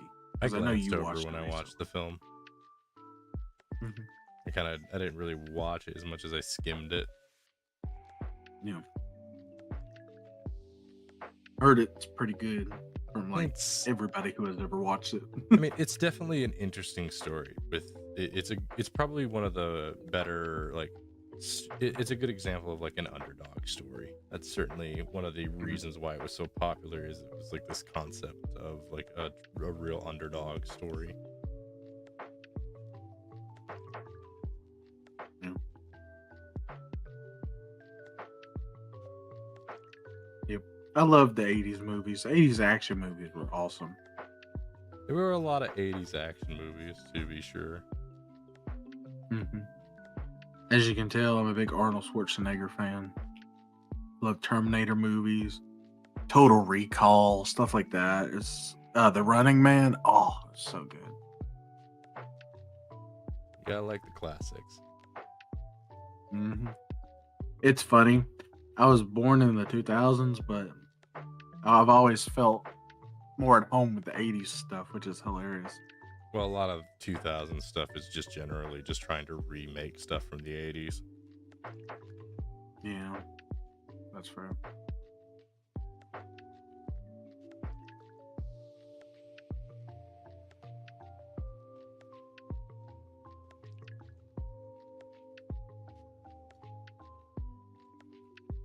The legs are going to be a tough pose to try and get because he needs to have a wide stance.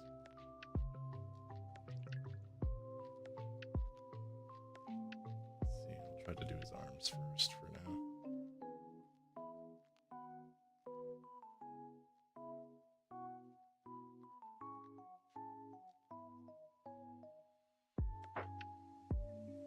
It's hard for me to remember how the pose is held out.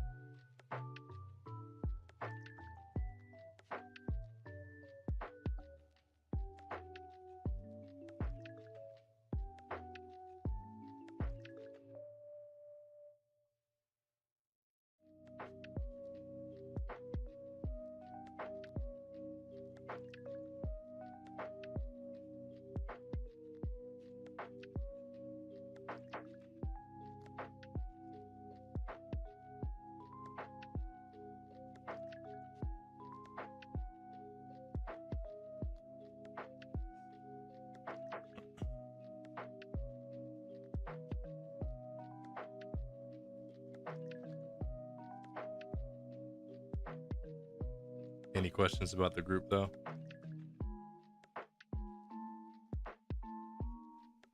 I presented that to you before, but then I had to explain what their classes were. Yeah, I kind of figured that's where. No, I can't think of anything, but anything that you can think of, I'm sure I probably don't know, so you could probably lay it on me. Well, the idea is just to do like a general Q&A. Yeah. Well, with no text-to-speech, my response time will be slower. I don't text very fast. Neither do I, but at least you'll be texting accurately. Like, think about this. Oh, it takes me so long to type out my message. But yeah, at least you're not sending the same message 18 times trying to correct it. Which do you think takes longer?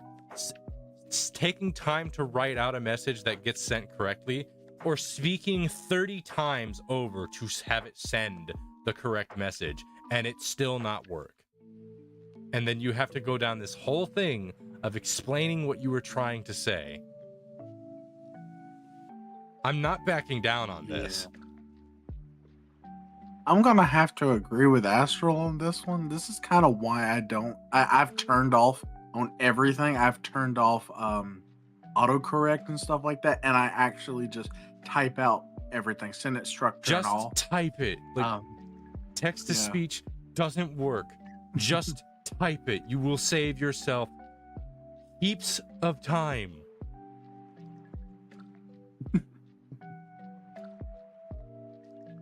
There is no Very sense in rarely. using it if it doesn't work. Like, I've used let me text-to-speech provide an maybe once or alternative twice. example of this. Why the hell would you constantly use the same car if every single time you try to start up that car, every single time you try to start it up, you have to spend 10 minutes trying to start it up? But it's like you go, yeah, but the car at the very least, like it drives really fast once you get it started up. If you spend 10 minutes starting the car and you have another car on you that starts up on the first go, but it's like a little bit slower, which one do you think is saving you more time? The one that starts up in the first go and you're already on the road, or the one you spend 10 minutes starting up?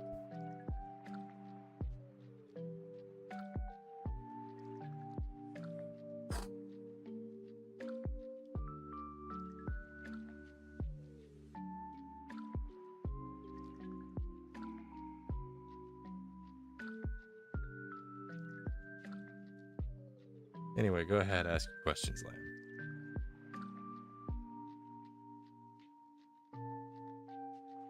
What inspired the individual characters?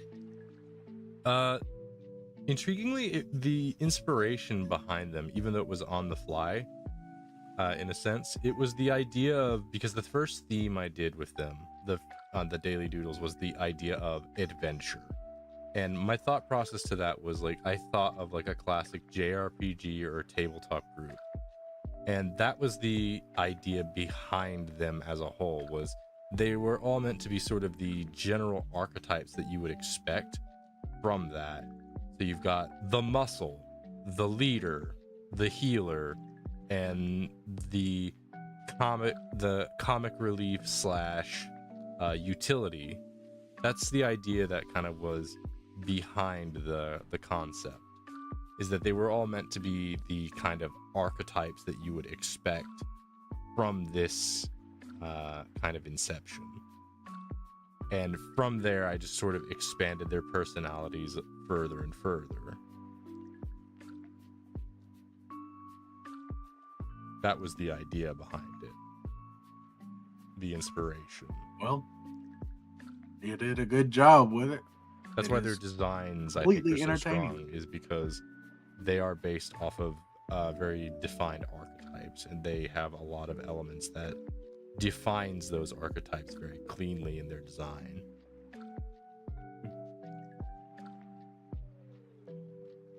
Could I make a suggestion for like a cameo character? Sure. The skittish elf. I don't know of that archetype. Just an elf that's really scared, and they're like Yeah, I can let's figure see. out what a skittish elf is. I just don't know where that archetype comes from.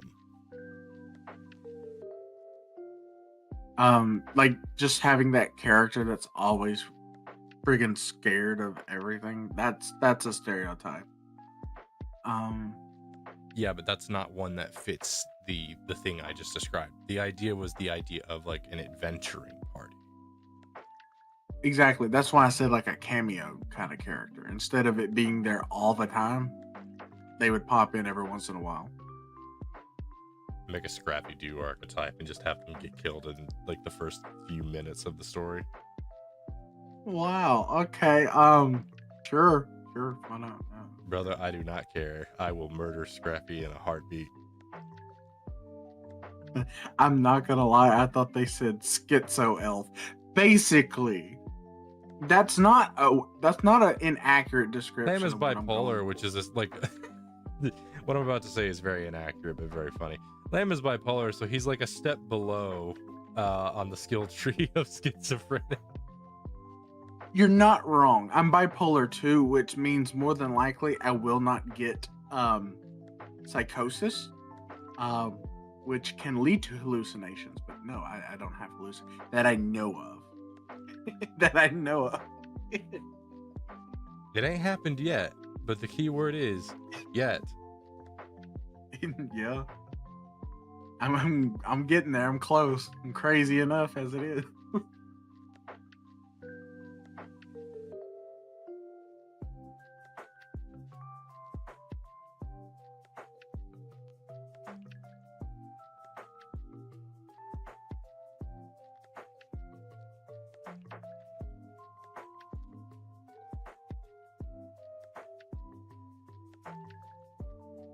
Here's a good question.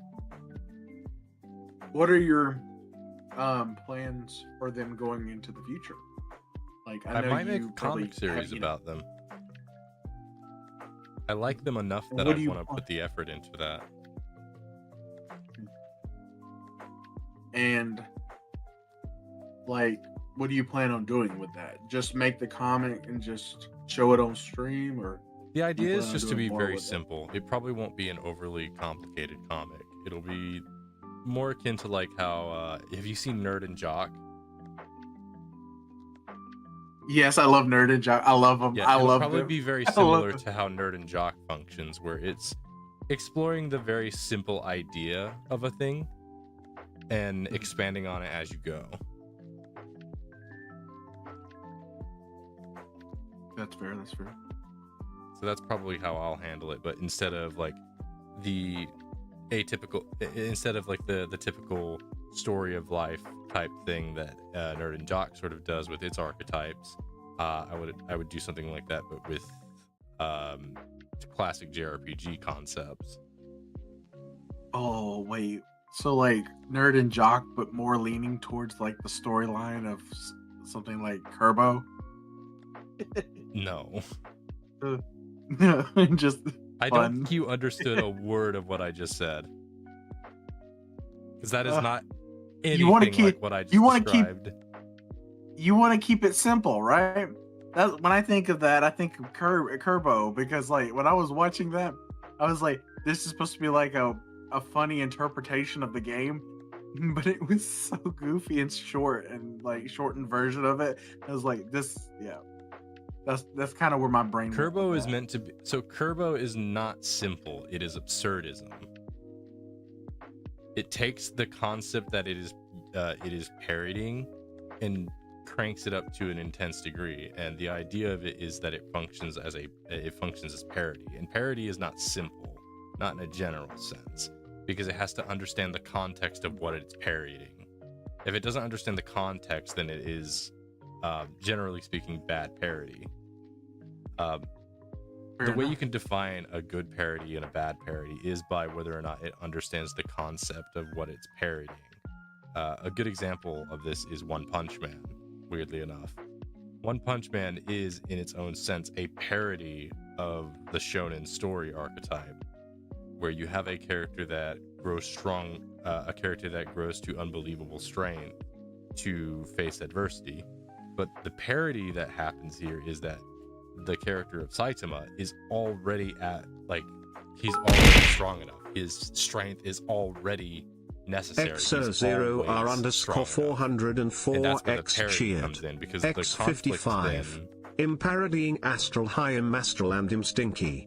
yeah, hello. Anyway,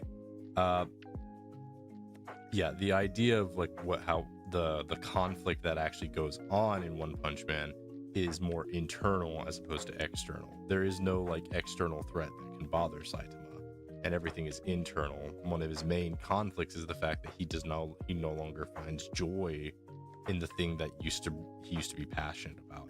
And it's this idea of finding meaning in something. Like his whole desire is to find a person strong enough to go up against, but he doesn't have a reason for it other than simply wanting to have that passion again.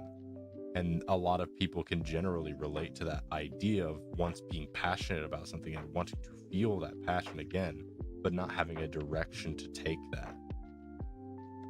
Yeah. That's the general idea of like how One Punch Man is meant to function. Like the idea of its story is the idea of the search for passion.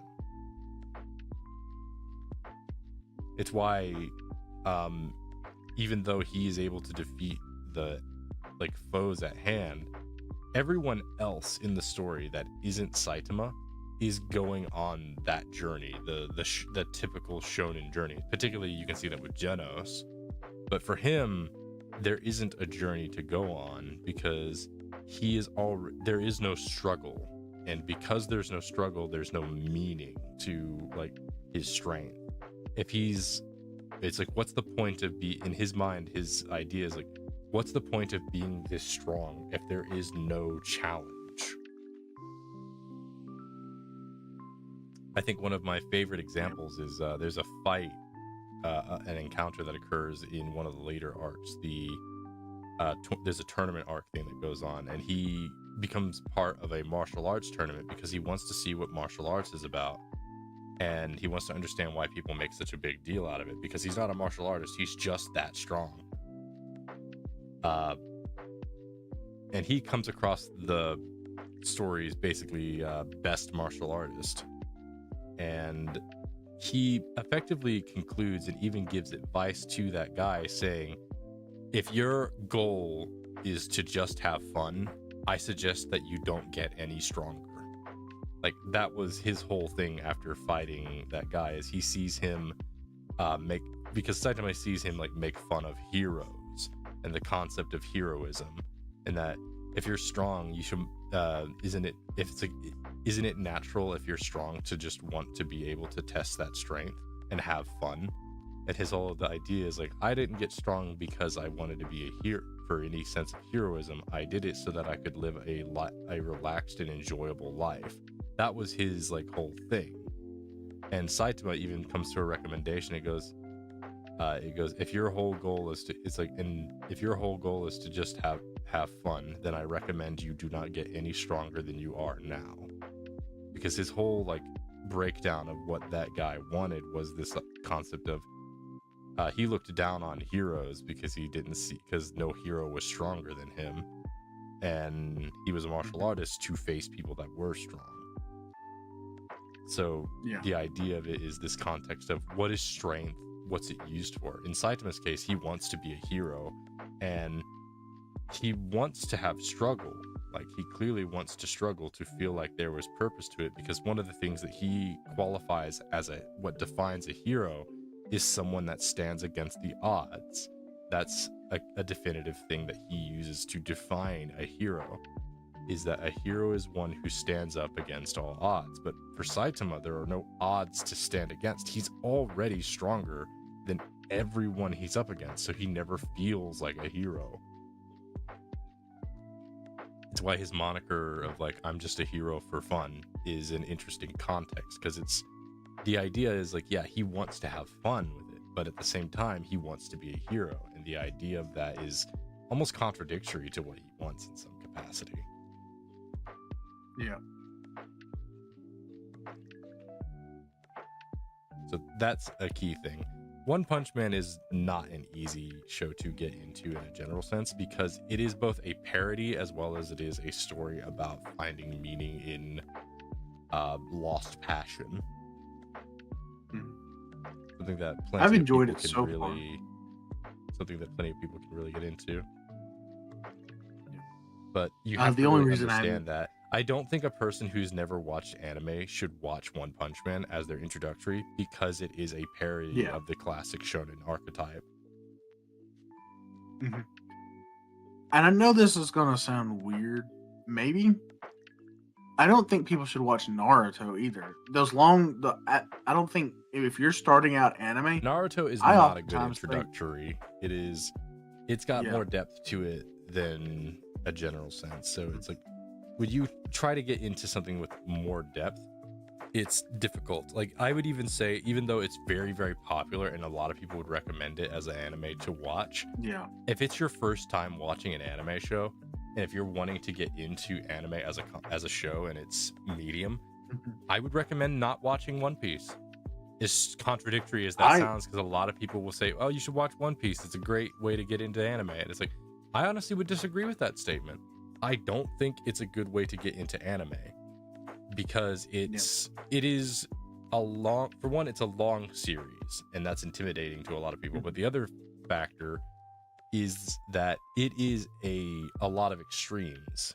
Like One Piece is often a lot of extremes, and it takes a lot of thematic elements from those extremes to really push the point of what it's trying to tell. And it works on a lot of metaphorical levels as opposed to literal levels, which is something that's a little more different than what you would expect in like traditional media in the Western culture, as opposed to the Eastern culture. I often tell people if they're wanting to get an anime or whatever, I oftentimes recommend just movies, anime movies, most of the time. That's a good Because one to there's go for. Like movies from Hayao Miyazaki are a good point to get into. Yeah. I think one show that I would consider as a good introductory to kind of get people into anime, I would say My Neighbor Totoro is a good one because it's a story about like a family that's broken apart and trying to adjust to a new place. It's this tale of like a daughter that is trying to find, like, grow up and mature. It's the tale of a father who's trying to keep the spirits of the family alive while their mother is sick. It's this and more importantly, it's this interesting concept of holding on to childlike wonder. Because one of the things that's fascinating about My Neighbor Totoro that I think people tend to... I just put those back, GG. I just put those back. Anyway, it's a tale. It works as an interesting tale of of that sense of wonder into the world, that sense of childish, like, brilliance to the mundane. Like, when you see the two sisters exploring their new house, it's run down. It is clearly an old house. It is clearly nothing spectacular in a grand sense, but to them, it's a mystical place. It's a new place. It's adventurous. It's something new to discover, grow, and learn about. And you see the delight in their eyes, the mystification of things. It's an adventure to them. It's something new. And the new forest they go to, exploring the rooms, the attic, everything, the bathhouse, all of it is like, it's all this sense of wonder. And anyone that like had a good childhood where you were allowed to give that sense of exploration to children, like you were allowed that ability to explore and learn and feel that wondrous sense of the vastness of the world and how beautiful it all can be. It's an interesting concept because one of the things that I love about My Neighbor Totoro is in the ending song of the story, because there's an ending song in My Neighbor Totoro that has this very interesting line where it talks about how Totoro takes you on an amazing adventure and puts you in this fantastical experience, the fantasies of the world. But one of the other lines it mentions is like, you can only see him when you're very young. And it's this intriguing statement for the actual story being told, is that you will never be a child forever, so enjoy being a child. Enjoy the wonder that is. Because growing up too fast is too horrible. It's like some children often are told to grow up too quickly, I think. I was one of the ones that was very lucky. I was told to very often by my parents, like, don't grow up too quickly. Enjoy being a child. Like, eventually you will have to grow up, but don't grow up too quickly. My parents and grandparents were very highly advocative to the idea that hold on to your childhood while you can, because eventually you have to let go of it. Because that's part of growing up. And that's why I think My Neighbor Totoro it's both a good introductory, because it's a single movie that allows you to digest everything that's going on in the story, has beautiful art direction, simple messaging that anyone can kind of decipher and understand. And if you look more into its deeper metaphorical points as you go into it, you see that there's so much thought and care put into a lot of the meaning behind what's going on. So I highly recommend My Neighbor Totoro as like an introductory for people who want to get into anime but don't know where to start. I think that's a good starting point because it gives you an idea of like the depth that anime as a genre can get, as well as being easily digestible in a manner that's more understanding to like a Western cultural idea.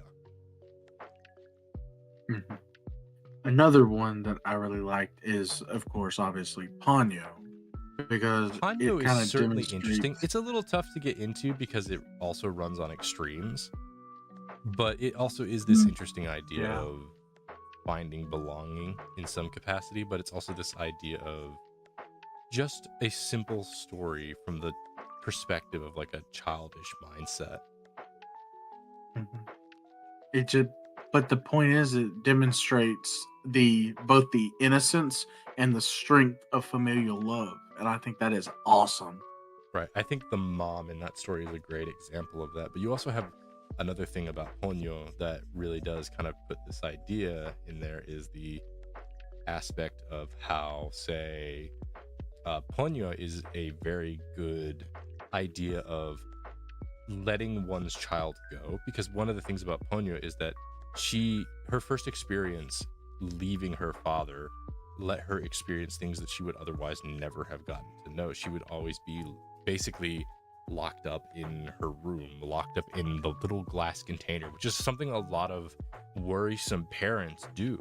They keep their children isolated for fear of what the world might change them into, rather than letting them grow and mature on their own. And that was the journey that guy had to go on, was that he, like that main guy of that story, his whole thing was how he did not want Ponyo to interact with humans. He did not want her to change.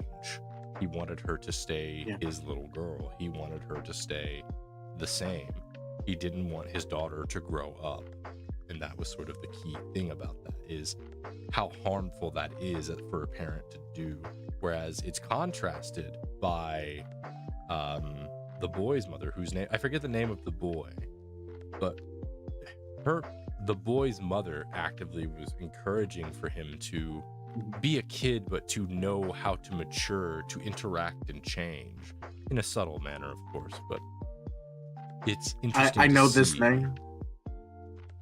It's Sosuke, by the way, because Sosuke, I know this it. because me and my little cousins, my little cousin, we were watching it together. Me and my two little cousins, we were watching it together, and I just started calling the youngest one. I just started, you're Sosuke now. So we just kept calling him Sosuke. It was great. That's funny. But oh, by the way, Gigi, I want you to know I'm sending that to Astral. I screenshotted it and I'm sending it to Astral. He needs to know. He needs to know how crazy your recommendations are.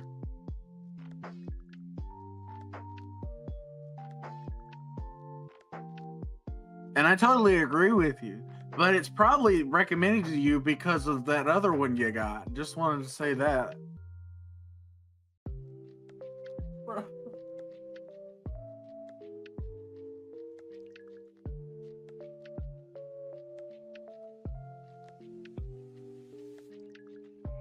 That's gonna be funny.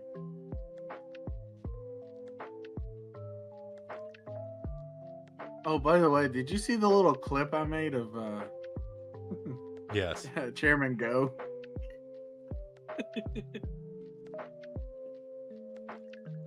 Oh, that's funny too. The legs are Oh, yeah. a bit challenging. Another like a regular anime movie that I would usually recommend is kind of Weathering with You. I think that'd be a good one because it's not too in depth. There's some like spiritual sides to it, but it's just about a kid coming to Tokyo and and him finding the quote unquote weather girl and them building a relationship is really good. I think Especially if if they're in the someone was romance. saying that they want to get into anime, but they want to start with something that feels a little more mature in its thematics, I actually have one that I would probably recommend because it's got a lot of elements to it that are both subtle, but also new, blatant. And that's Cowboy Bebop. Cowboy Bebop is honestly That's a fair point. it's an intriguing story of tragedy. I find it interesting though. Everybody really does, and I guess that's for most things and most people. Everybody watches anime at their different paces. Because, because Eureka 7, everyone experiences any kind of story at their own pace. yeah. I actually, so most of the animes that I first watched, like Sword Art Online, Tokyo Ghoul, let's see, like Soul Eater, stuff like that. Those were like my starter pack animes, right? And they were all recommended to me by a guy in high school that was, my buddy. Mhm. But then I branched out on my own and found Eureka 7, and it was everything I wanted in an anime. And even though there was a lot of things I didn't understand about it at the time, it was still, I still enjoyed it so much that it had such an impression on me that even though some themes were a lot more complicated than I realized, it was still so enjoyable to me. Right.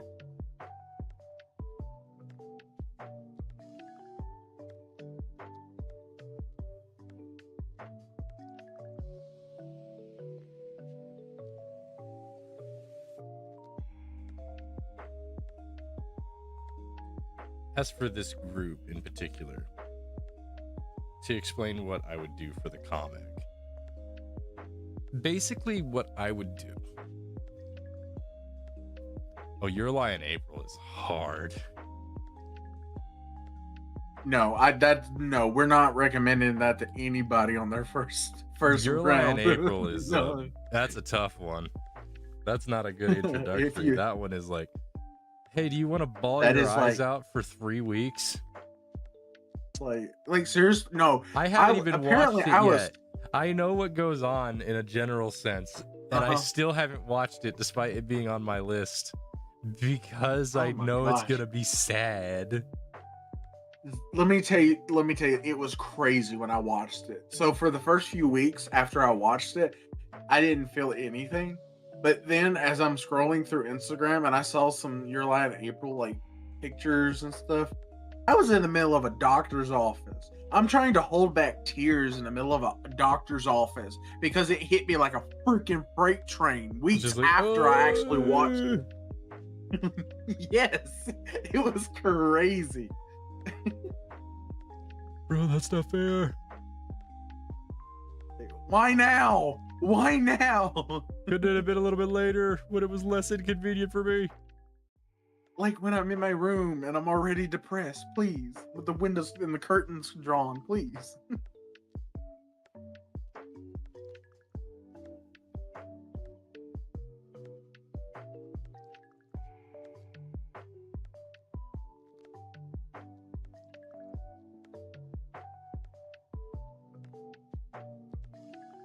But yeah, for this group, the idea that I would probably be going for is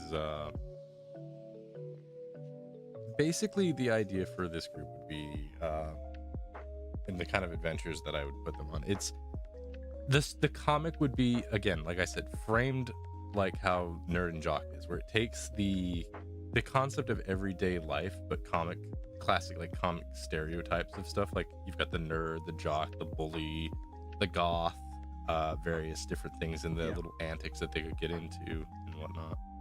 That's the idea behind like the comic and why it's so catchy as an idea, is that it takes these general concepts and it takes a sort of twist to them.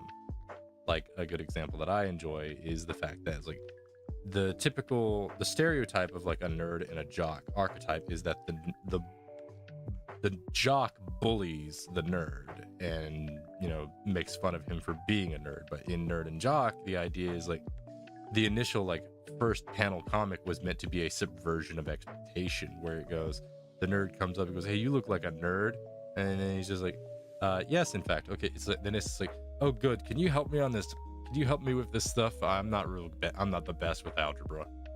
It was like a total subversion of expectation kind of thing. And that's why I think kind of helped land it off. And I think I want to do something very similar to that, where you take these archetypes and put a twist to them.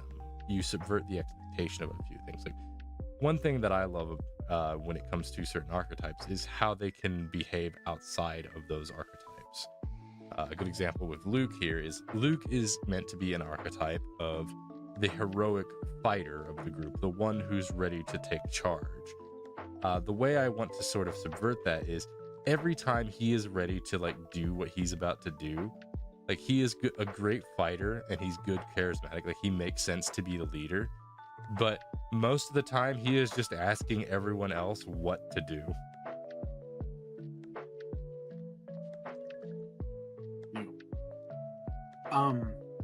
What was I gonna say? There was like Gresha. Like like the strong people or the angry people in anime, they're oftentimes the really good cooks and stuff like that.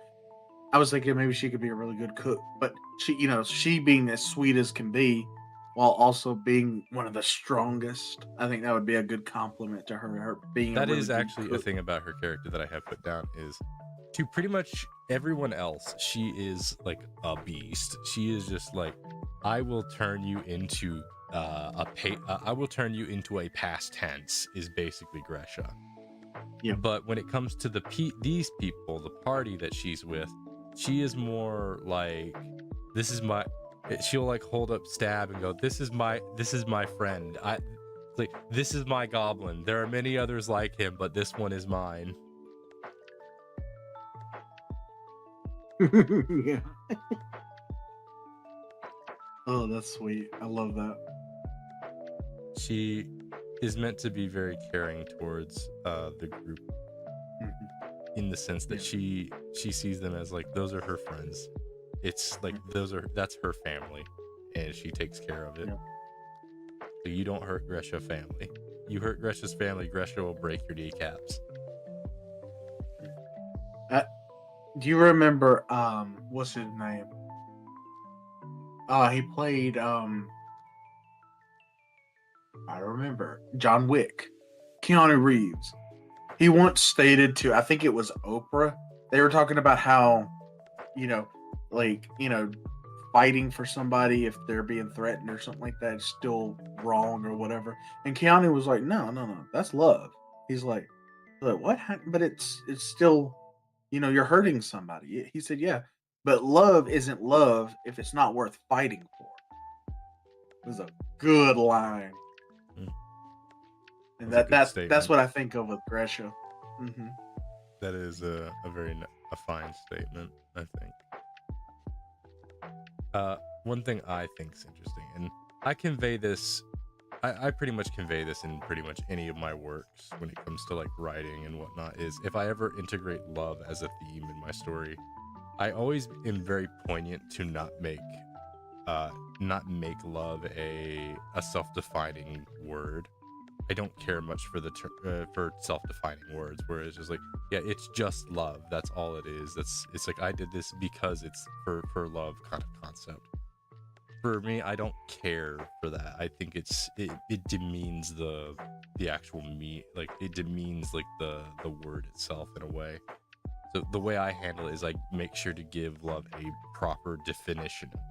So I do have a sort of personal philosophy on love that I do implement into my works, and I don't think it's one that people will too often disagree with. The way I define love, especially in my writing, is love is sacrifice. You give something up for love. It's like, or not for love. You give something. It's not that. How do I define this? It's love is not defined by specifically just having romantic feelings for someone, because you can have things like paternal love or maternal love, or you can have a love of a friendship. Like, for example, I love you. You're a buddy of mine. I love you as a buddy, like as a friend, a homie kind of concept. It's like, I love you, man. Get it? But there's no romanticizing to it, if you know what I mean. It's just, there's a love for a comrade there. And you also have like the love for a brother in arms, the love for a father, the love a father has for a son. But what defines that? What defines that as love? The way I handle that is through the context of sacrifice. And how you measure someone, how much love someone has for another, is defined by how much they are willing to sacrifice for that person. You give something up personally, be it your time, your effort, something must be given up in order to express and show that there is love. You follow? Yep. It's why I'm a big fan of very traditional style of expressions of love, such as like the flowers thing. I am a very big fan of getting flowers for someone that you love, because it is an expression that you took time and thought to get that person something. And flowers are a simple expression of love. It's a light. It's not highly inconvenient, but it is still showing an aspect of sacrifice at play. However, I think and this is something that kind of proves to me that this idea of love is sacrifice works well, is which sounds more romantic to you? Someone who went to a flower shop and spent $40 or something on a fancy bouquet with all the works and stuff, or someone who spent 3 months working their hands together to learn the craft of what makes a bouquet nice, to grow the flowers themselves and put them together to give to that person. And it doesn't look as nice or as pretty as like the bouquet done by a professional, but you can feel the expression of love is more intense in that little shoddy bouquet of flowers that took their own hands to make, than simply spending money, a convenient source, to get something that looks pretty. To me, the appearance of love is often mistaken for love, such as like you've bought a bouquet for someone, and that takes some level of sacrifice, but a greater expression of love is putting in hard effort and time. The more you sacrifice, the greater the expression becomes. And that to me is like a definitive way in why I define love as sacrifice. Because the more one sacrifices, the greater the expression is seen as, even on a just innate level, if you understand what I mean. I think I do. I kind of wrote it out there because I oftentimes do better writing out my thoughts than saying them.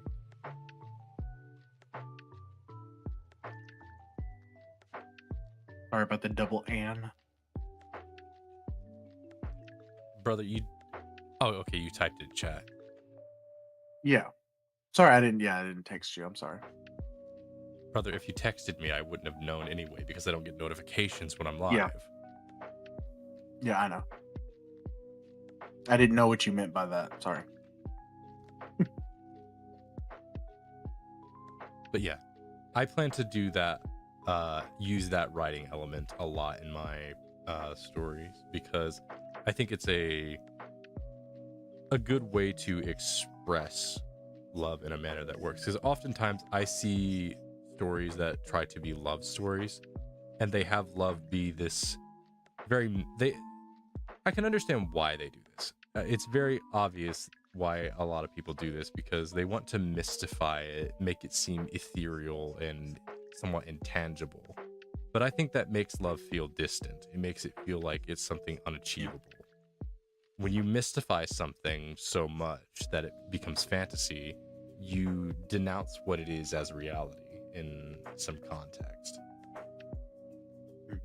So when you try to mystify something, while it does have this sense of holding it in a special place, it does also sort of dehumanize it in an essence, at least in my personal take on it. I think probably the greatest form to understand is like acknowledge what it is, like the aspect of it.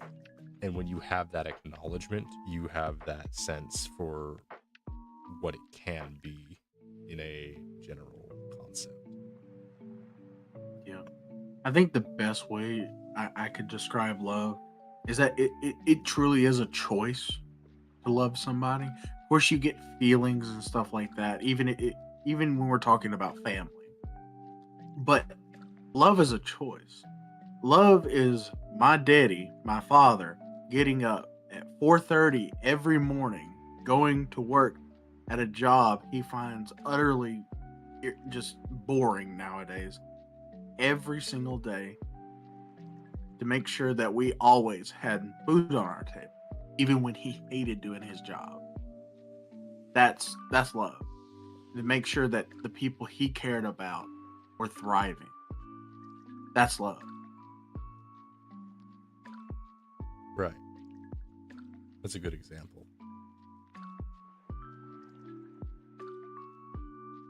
So, yeah, I would also import the idea that love is not always a choice, though. And here's why I bring that up as a point. The term unconditional love is a very specific thing. It is not a choice. You do not choose that you love this person.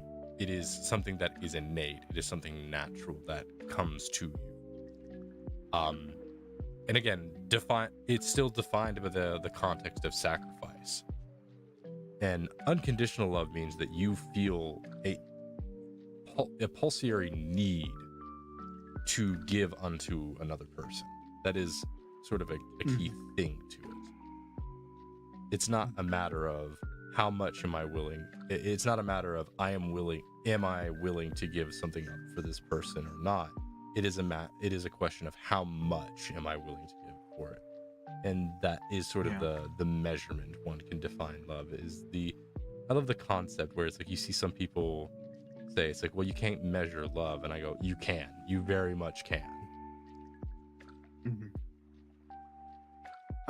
The Greeks did it. I know that for a fact. But I would say this, that there is this, like you said, there is an innate desire in us in some way, form, or fashion to love, right? That's that unconditional love in a sense that you're referring to. Right. But even then, I still think that's a choice, because we have the choice to ignore that. We have a choice to push it down and to basically make it non-existent in our life. See, And I don't consider that a that's choice. obviously is dangerous. The thing, and here's my defense for why I don't consider it a choice. When someone pushes down unconditional love, or that desire for unconditional love, that is not pushing down a choice. It's not a choice that's being pushed down. It is an intrusive. It is something that is intrusive. The choice you make a choice to push it down, not to keep it. Unconditional is naturally kept. So love itself, the unconditional love itself is not a choice. You actively have to make a choice to dismiss it. That's the definition of it. It's not like when you fall in love with another person, you have this unconditional affection that comes naturally to it, or an unconditional attraction based on appearances or personality or whichever, that comes in there. But the development of love, the choice to commit and give love unto a person, to sacrifice, that is part of a choice. But eventually, and one of the things I think is innate is, I don't think like the love for another person in a romantic sense, like between husband and wife, is innately unconditional. It's something that develops into something unconditional. It has to develop into it. But I think innately, for a parent that from a parent to a child, that is unconditional. Now, it doesn't always happen within people. Some people just do not have the capacity in them to that because they are sort of twisted inside, because there are people that are like that. But for people who have not got that twistedness within their heart, that unconditional love for their child is beyond control, and they actively have to suppress that urge. Because one of the things that I've learned most recently with my sister having her first son, her first child, is the fact that her husband felt horrible because he felt like he was terrible at being a dad. He felt like he wasn't doing a good enough job, because when my dad was helping out, he could see that, you know, grandpa could get the baby to stop crying without any issue or effort. And part of that my dad telling, you know, my brother-in-law was that he goes, it's because I'm calm. Children are naturally like infants especially are naturally capable of feeling how you feel. And he learned that it took him going around his first time with a kid to learn that too, when he had me and my sister. So he understands that knowing that is not something innate, it's something that he learned by being a parent. And you know, my brother-in-law, he said, I feel like I'm not doing enough, like I'm inadequate as a father because I'm not picking things up like how you are able to. Like, why can I not do the things that you do? And the simple answer is, it's because you love your son unconditionally, and the fact that you feel inadequate is a good thing, because it tells me, the grandfather of this kid, that you love this child unconditionally. That you feel as if you can, because you cannot achieve what I am able to do, you feel like you are in some capacity letting down your child. And while that isn't true, it shows that you have unconditional love for your son, is the expression my dad basically gave. And that's natural. It's natural for a father going through his first time to feel that sense of inadequacy, because you're never going to get it right the first time around. Heck, you might not get it right the second time around. The fact is that being a parent is not an easy task, especially when you are someone who has that sense of unconditional love. To a certain degree, part of becoming a parent is learning to push down a lot of that unconditional love. Because if you put too much into it, if you love too much, it can hurt. Because again, if we go back and refer to how I defined love, which is sacrifice, by defining the term, if you love too much, as if you sacrifice too much, it can be a bad thing. And I would agree, definitely. And I would want to kind of expound upon that, because, you know, the Bible says that, and I'm taking this as a religious term. I mean, the Bible like says that we are made in God's image. Love. Yeah. The Bible says we're made in God's image. And people say there are different ways to describe that. But I think a big way to describe that is the expression of God's love. Because God is love. We know that because of 1 John. God is love. And if we're made in his image, our goal is to express that love to another person or another object, right? And I think that's supposed to be our original, default setting. But as you know, Adam and Eve, Garden of Eden, sin, and now we are all fallen because of Adam. Right. And now we have this contrast, which is sin, which is selfishness, it's pride, it's all these different things. And I was just thinking that is like, I guess you could say, the yin and yang of Christianity is that we desire to love, but we're always fallen in a sense because of that brokenness of sin. It's people call it a moral compass sometimes, how we have a broken moral compass, and it's because that sin clashes with that original nature. One nature clashes with the other, and the only way that you can have that original nature dominate that sin nature is by allowing Christ, who is love, who is God, to transform you back into what you originally were. And that is just such a beautiful and poetic way of understanding love. And that is the God we believe in, who is love. Because I mentioned this before, the whole reason I went on this specific thing about like how I define love as sacrifice and how I use that in writing is it's intriguing because it also ties to an interesting part. Because the other day I was scrolling on Twitter and Kaito had been doing a couple of series of shorts, and one of the shorts was referring to how referring to the problem with the philosophy of follow your heart, like the issue with that philosophy. And one of the things that's mentioned even in a scriptural value is the heart can be deceived. It's like that's a problem that people don't tend to recognize, is that they say if you follow your heart nothing will go wrong. Well, here's the problem with that: your heart can often lie to you, and it can be tricked by people who know how to abuse emotions.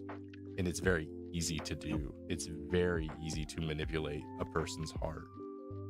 So you can't just follow your heart. You have to deliberate. You need to not just trust one thing or the other. It's like you can't just be purely logical and think wholly only using logical terms, because that's not what we are as creatures. We are emotional creatures, but you cannot think purely on emotion either, because that defies reality. When you can only focus on feelings, you ignore abject reality.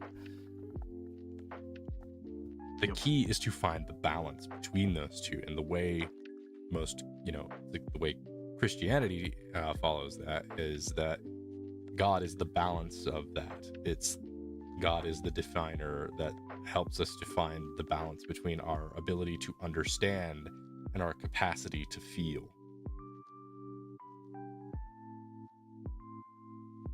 Which is, as expressed, like where you mentioned, it's like God is love. That expression is much higher than people give it credit for, because it's this capacity of God is all understanding and he is all love. So the context of that, when people are trying to actually understand that, is you don't get much more of a balance between, the emotional aspect of the heart and the logical aspect of the mind than all understanding and all love.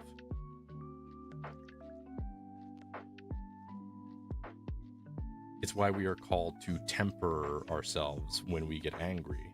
Your heart can become enraged. That's why a good verse I remember Geen mentioning that he liked a lot. It was I'm going to say the word quick, and you're already going to know what the verse is, I believe. I think it was quick to something, slow to something. Lamb. Sorry, I was muted. That's quick to speak and slow to anger. That is That's James, the book of James. Quick to speak, slow to anger. We are also called to be quick to forgive as well. That's probably one of the biggest things that I think a lot of people of faith have issue with.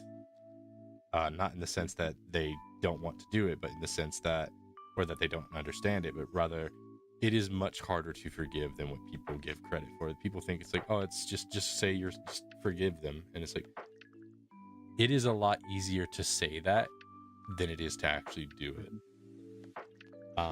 Without going into something specific, because that's too dramatic and too intense for my kind of streams, I can mention this as an example.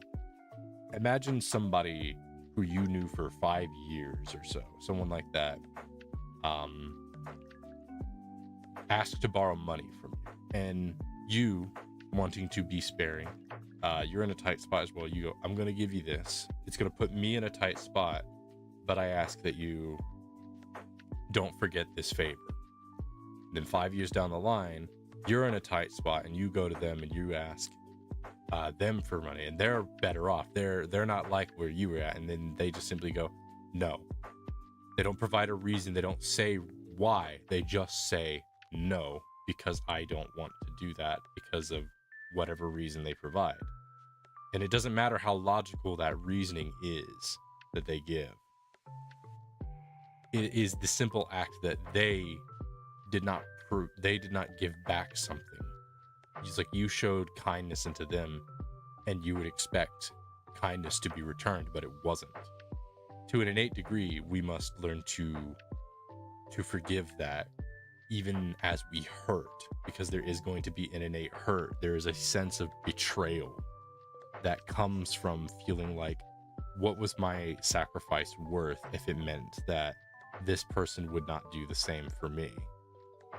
There is a hurt that comes into play from that.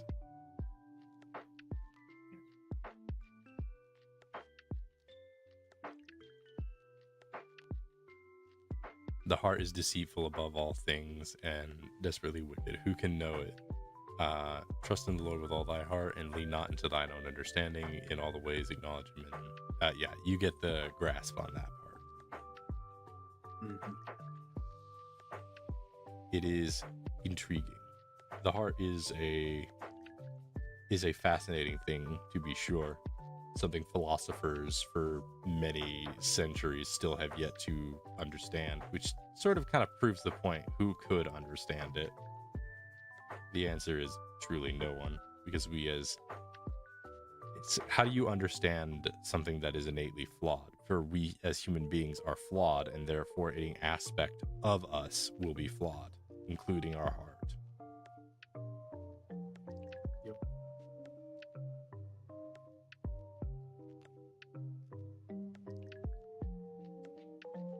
This will be the last one. This is a good one.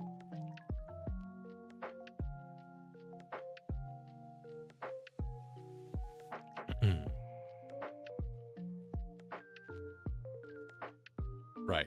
And it's that verse is a very difficult thing for us to do. We're called to forgive. We're called to be kind. We're not called to be nice. And there's a difference between being kind and being nice. Yep. There's a danger in being a friend and loving people, because it may backlash on you. But we do it anyway. Correct. Now, to detour this back to the funny group. Yes. Not that I am not enjoying this conversation. It's just my channel is not meant to be a place for deep discussion. Yeah. At least not yet. I'm not to that point yet. Yeah. The characters of this story, in the world that I'm setting up and everything like that, the idea that I have in mind really is to use a lot of those elements to help write out the concept of like love is sacrifice, the heart can be deceitful, things of that nature. It's the idea to explore in some aspect, it's to explore concepts that I think get overlooked in some aspect. And that it provides an opportunity to present them in a light that I often think doesn't get mentioned a bunch. Like a good example I would point to is a story that I think does this is Mob Psycho 100 is a fantastical story of growth. But one of the things I love about it is one of its key messages, despite all of the fantastical stuff that happens in the show, is the key message is you're not special and that's okay. A good example that why that is such a key message to that is in Mob Psycho. Mob is constantly, he is the most powerful like psychic in the show. Without question, he is like the most powerful. And one of the key elements behind that is he is always trying to bring to light about how even though he could do so much, even though he has this power, he is still not special. He equates having psychic powers to something like being able to run fast, being able to learn quickly, being better at something. It's simply a talent. But everyone has talents, things they're good at. Just because you are talented does not mean you are special. And that's okay. That's the thing I think's interesting about Mob Psycho as a story is the idea of just addressing the idea of you are not special. And why I think that's a great story to tell. Because a lot of the time you have these fantastical stories that talk about how everyone is special, everyone is important, everyone is unique. But by that very statement, it means nobody is special, nobody is unique. Because if everyone is special, nobody is. Because the very definition of being special means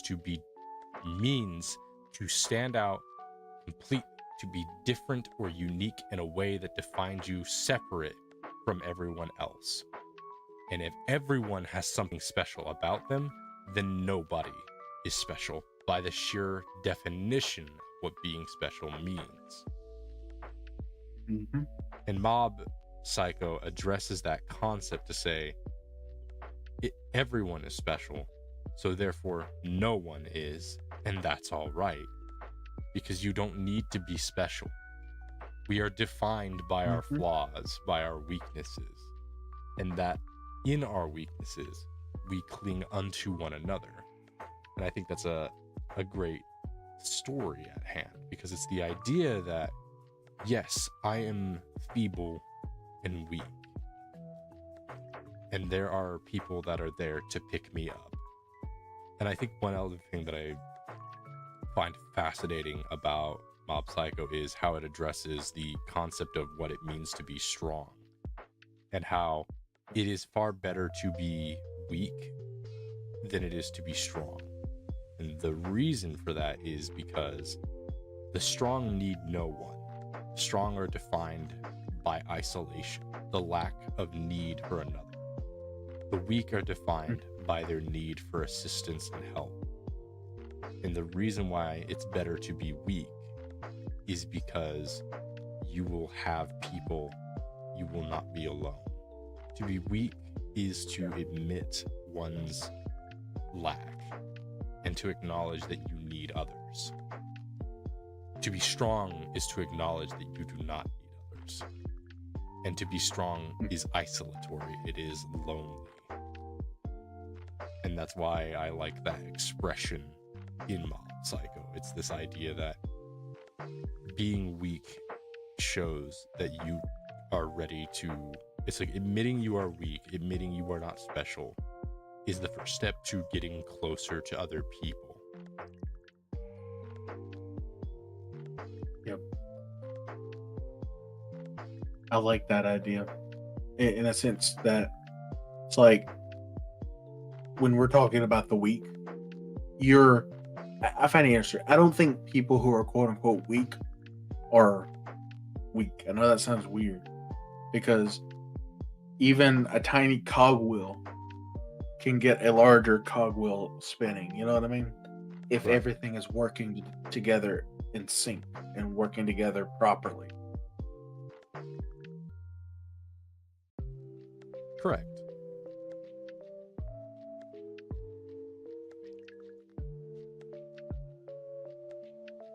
It's fascinating to go down certain avenues. And one of the things I think I'll definitely express with this group is the fact that individually on their own, they're not impressive.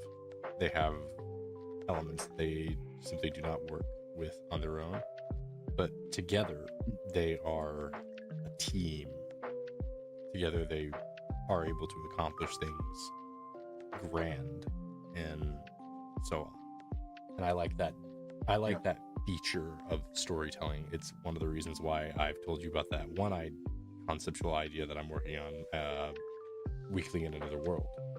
Because one of the things I like to do is poke fun at certain tropes, but I also like to use those elements as a means to tell an interesting story. And while I haven't gotten much work on it, it's been in the back burner for a good while.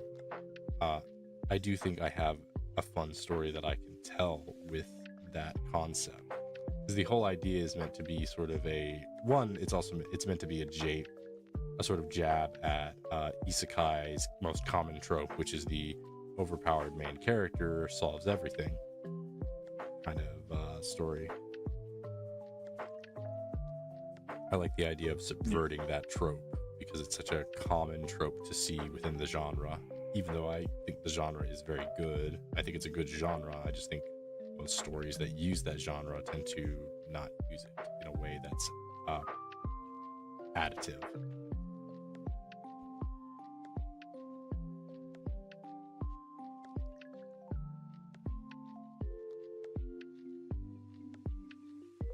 You.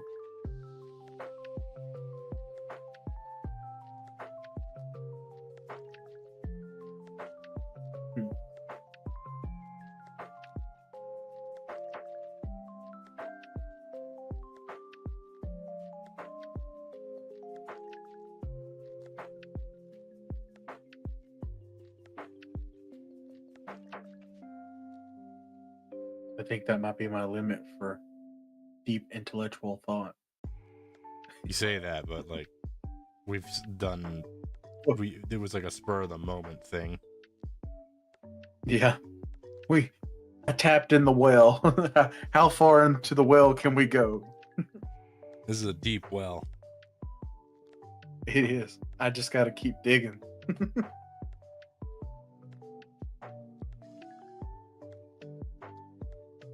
But yeah, this Wish group I is had, a group that I very much enjoy. I think they're very fun. And I've been just having a lot of fun just developing their characters as I go. Like, slowly but surely defining more of their quirks and features. Yeah. Currently, I think the most developed in terms of general quirks and the like are probably Stab and Holly. Gresha has definitely got good visual characteristics going for her and general personality stuff. Luke is probably the most lacking. I need to really think of some traits for Luke, but I think I like the idea of him being very simple, because of the simple fact of the idea is like the human fighter is like by the general concept meant to be very basic and standard. And I like the idea that that's how he is. He is very simple.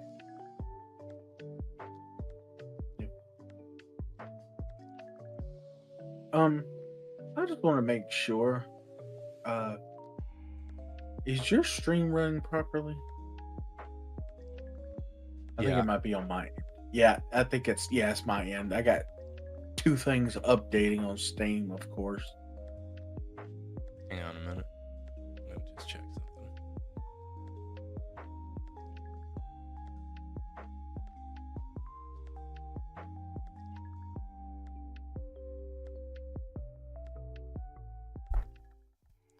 I'm gonna take a minute to check out Chili.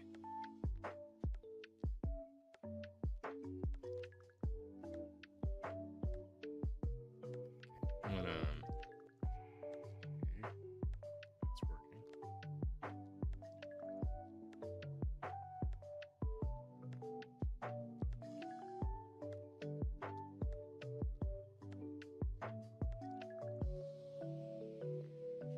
And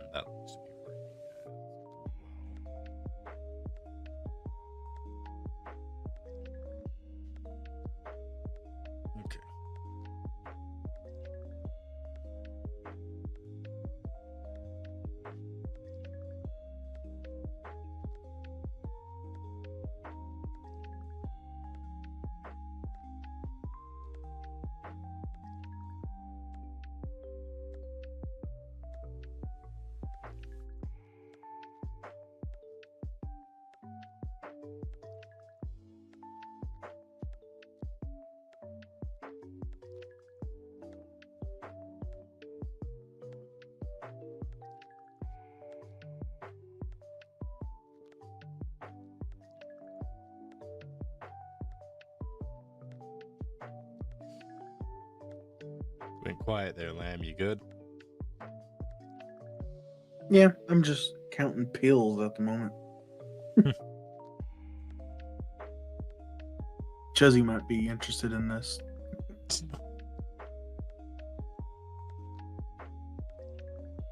I could only hear her. I could hear her in the distance. What the freak? No, no.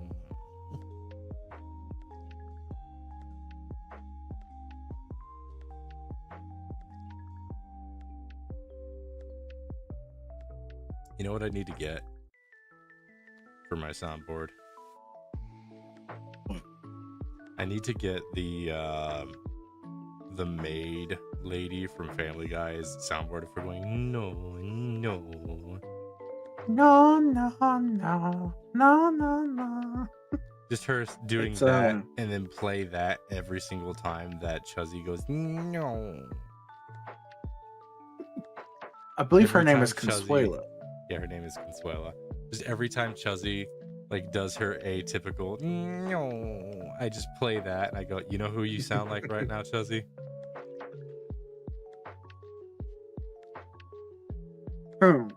I can't do a good Chuzzy. What the freak? What the freak?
Hey, Lamb, Yes, sir. I want you to do something because I'm curious to see if he'll respond. In the Discord, Okay. under the main chit chat, I want you to under the main chit chat channel in my Discord, I want you to just at Panzer, because you have the power to do that, and just tell him that Astral is live. I want to see if he shows up. Don't say anything else. Just say Astral is live. I'm curious to see if that is, if he will, like, be, like, if he'll show up just from that prompt alone. I'm just really curious to see if he will, as dumb as this is. Okay. It's done. It's a Okay. waiting game now. Now, Oh, that was instant. Holy crap. Oh What? my god. wait, He did said, oh yeah, all caps and a question mark. oh, he typed in chat, like in the chit chat on Discord. Yes. I didn't expect Should I him to say do yes? that. Yeah, you can go ahead. You're free to do whatever you want after this point. I'm curious to see how Okay. dumb this can go. Okay. Let's see what happens. Because I don't think it'll get out of hand. I think he'll show up and it'll be very lighthearted. And I'm not gonna say he wouldn't do anything. I just don't think he will because, well, there really isn't a need to. I'm not saying he wouldn't. Oh I'm just saying my I don't think goodness. he will. And there's a difference between that. Oh yeah. Like He's saying he replying? wouldn't is Fine. like saying that you wouldn't do this. It's calling in like a dare. I'm just saying Oh I don't- no. Oh no. what. Astral. He said, "I let me get my wallet." Okay. that could just be a scare tactic, but I am now a little concerned. Okay, hold on. I'm replying with eyes. A set of eyes. That is not showing up on my end for some reason. Ah, crap. I left my soda on my desk too long and now it's covered in ants. That sucks. That's what happens when I get hyper-focused, though. Yeah. Alright. Do I need to call Sun Jin Woo? Okay, hopefully I don't... That's there.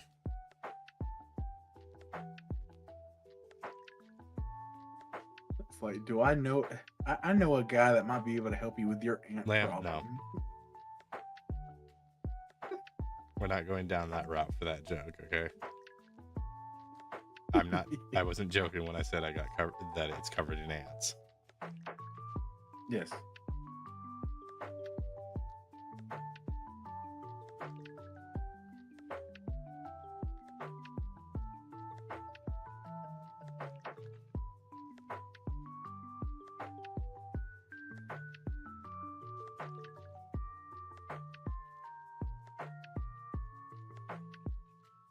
It's not in stream chat yet, so that's something.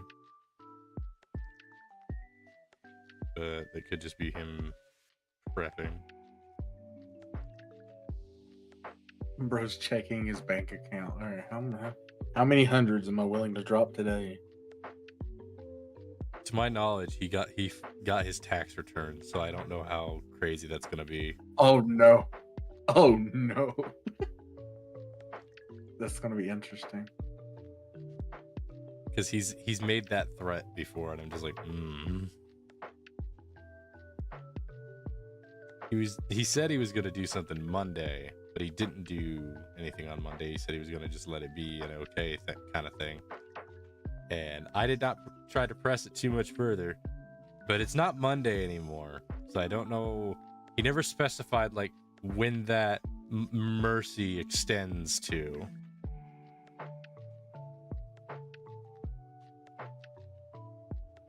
Yeah.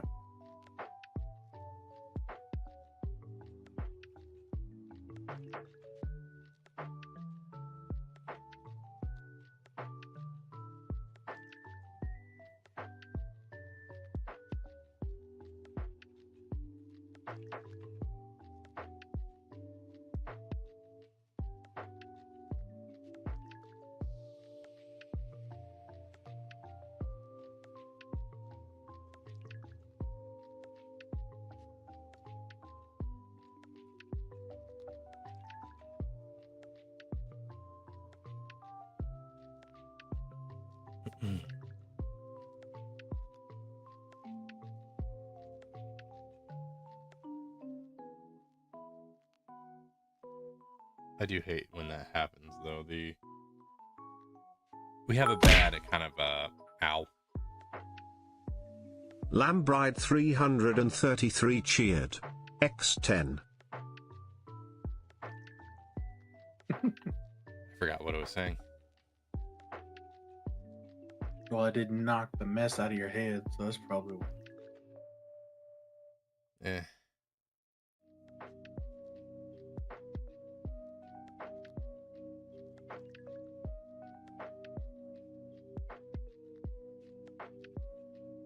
Yeah, I don't remember at all. I tried to remember, but I cannot remember what I was saying a moment ago.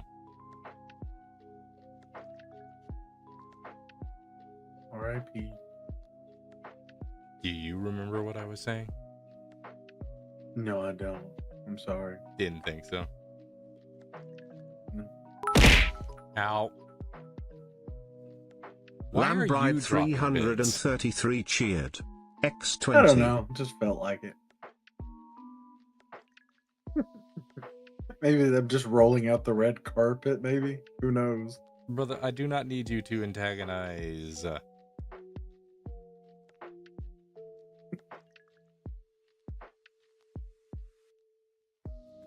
Mm-hmm. No, this is a me thing for sure. Panzer hasn't showed up. So, ow. Has he Lambride said anything else in the 333 Discord? cheered.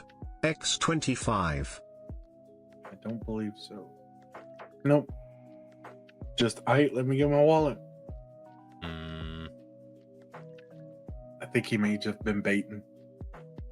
I don't want to risk saying that because then that someone could turn it into a clip and send it to him. True. Ow. Lambride 333 cheered. X45. You're just enjoying hucking them at me, ain't you? I do. Just a little bit. So let me give you a tip maybe a for lot. this. Every 10 hucks 1 at me. Oh, yes, I know. As you can see, I kept going up a little bit. Yeah, but you're doing them in numerals of 5. Yeah, I realized that afterward. I got up to 40 at the end, or 45.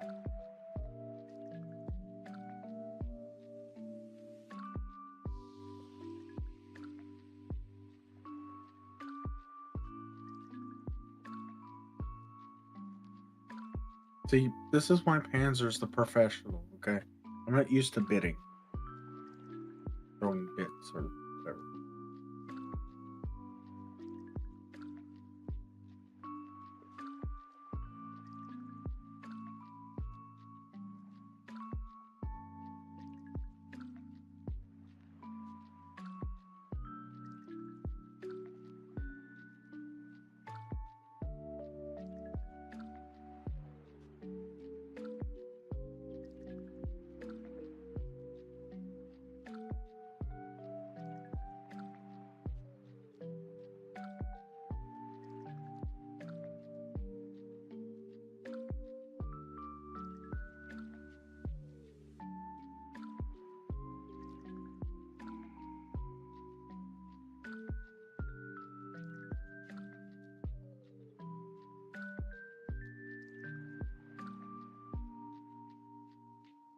This piece is getting close to its finished state. Kind of been leisurely going at this. I could have finished this probably a while ago, but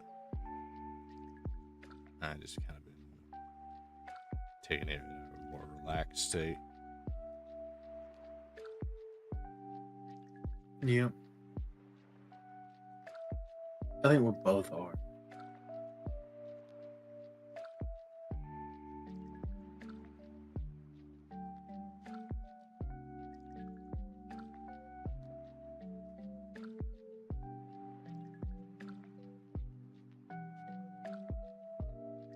You're so good at drawing. This is crazy. I asked my sister if she'd help teach me how to do some basic drawing.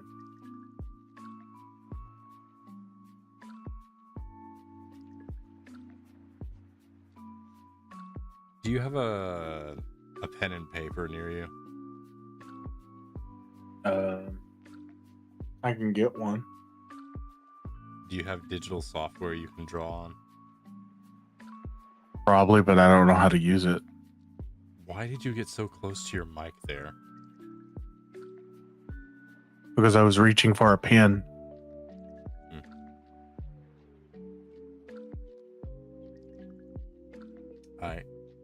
What do you mean you don't know how to use it? Like the was it paint or whatever, that stuff or whatever.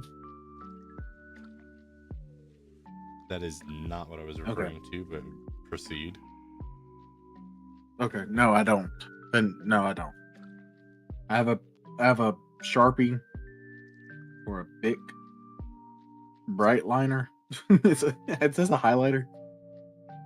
It's probably a highlighter, but it'll work. What do you need me to do? So just go to a page and draw something. Just try to draw a character. Take your time with it. Okay.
Okay, so it may have been a jape. I haven't seen Panzer show up at all, so I think it was a jape. All right, let's go. You're safe for now. I'm done. All right, send that over. Just like take a shot of it with your phone or something. That's what I'm doing.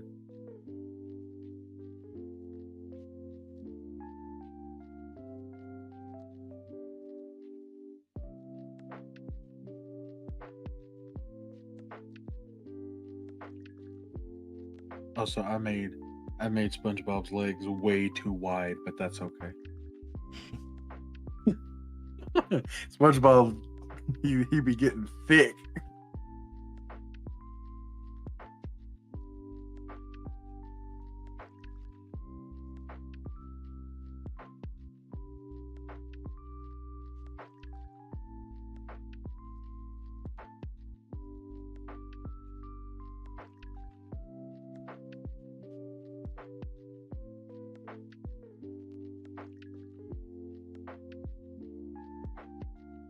It's sent, by the way.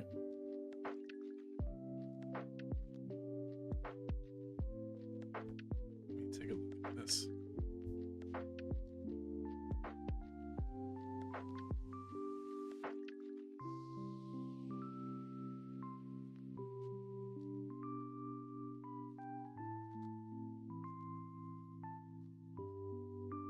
All right. Yeah.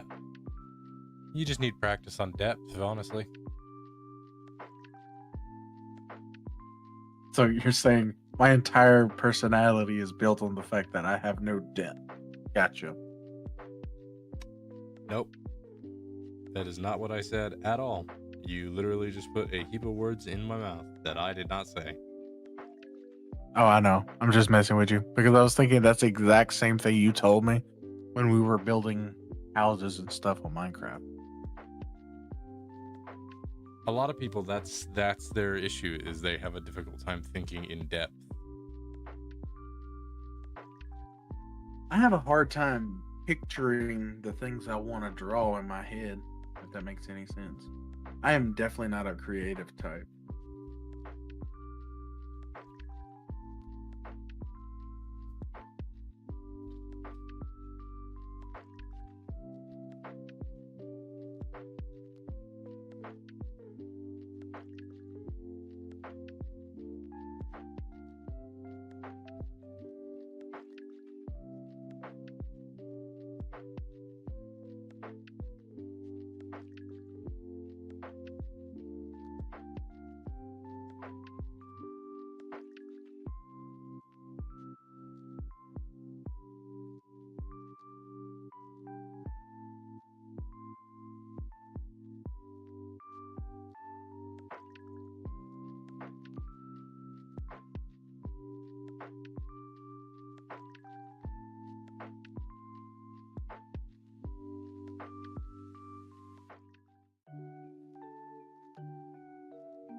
Here we go.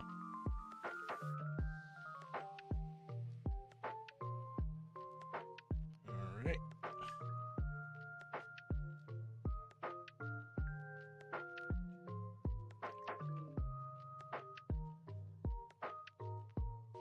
Let's see.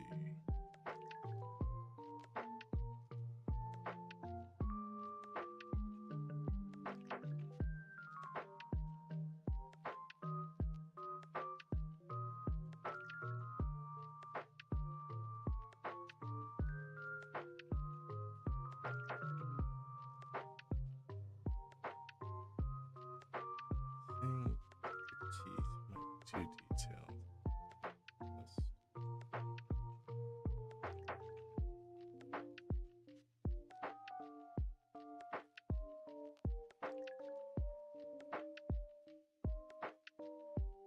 There we go.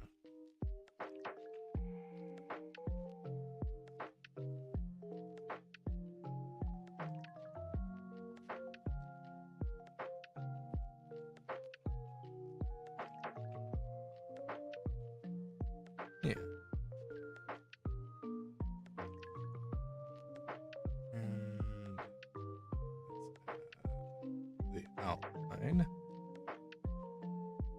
I am, unfortunately for everyone on Twitter and YouTube, music's gonna stop because I feel like listening to some anime music, which is going to be copyright stuff. So I have to get rid of that. So music for Twitter and YouTube is gonna be gone. Sorry. Let's see. I think I'm feeling. What are you feeling like, Lamb?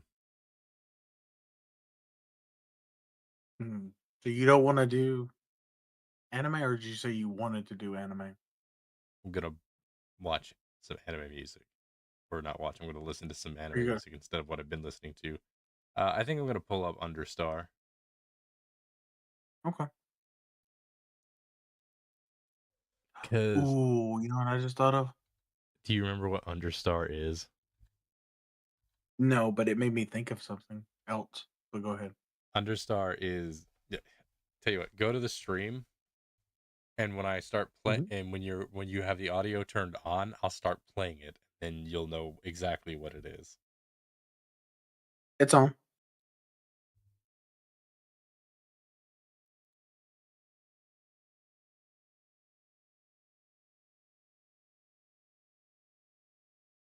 Yep.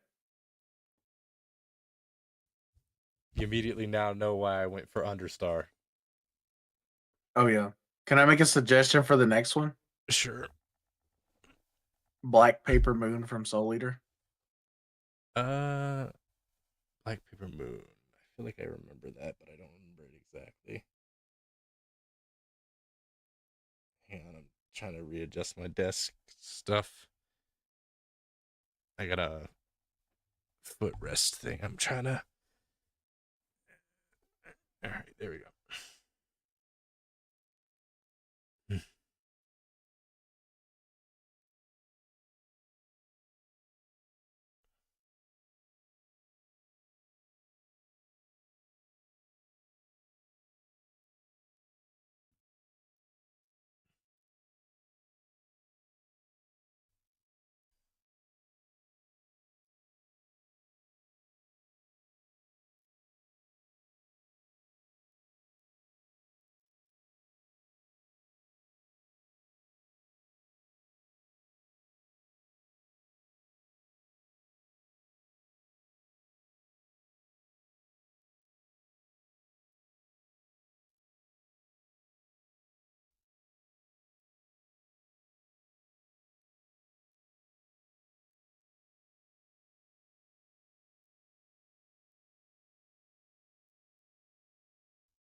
Genuinely, I think Understar is probably like the best song opening for Evo. Like they've got a few others out there I like, but Understar just has hype to it.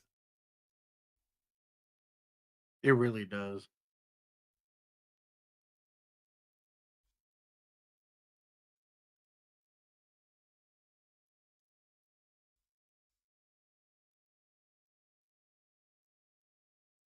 There's this anime.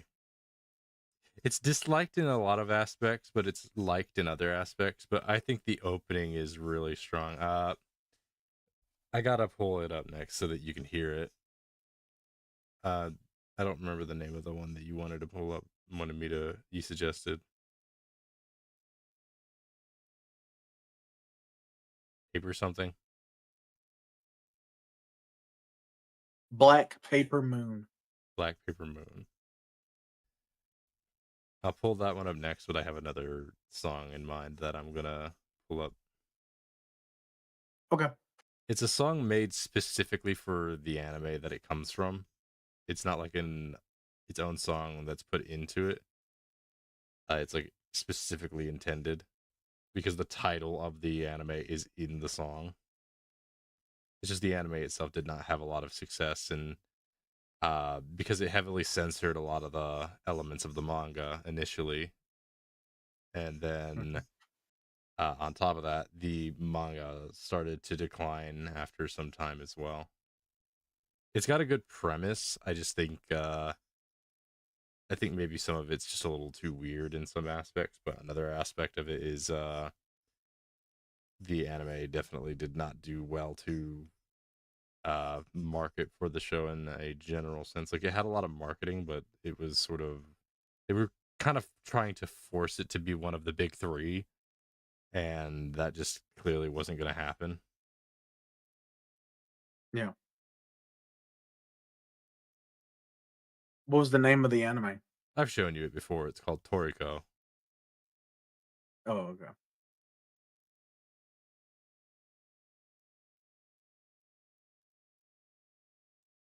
All right. Last time. What's the name of the song?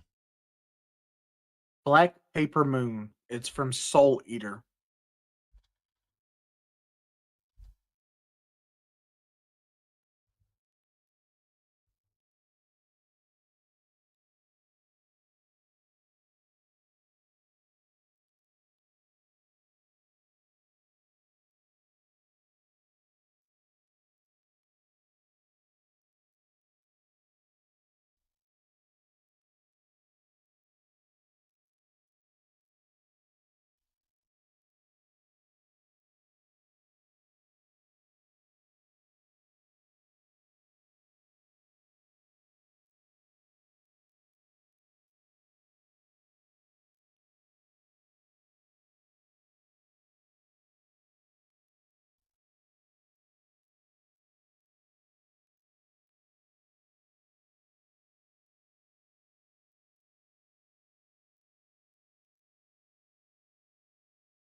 I need to go back and watch Soul Eater.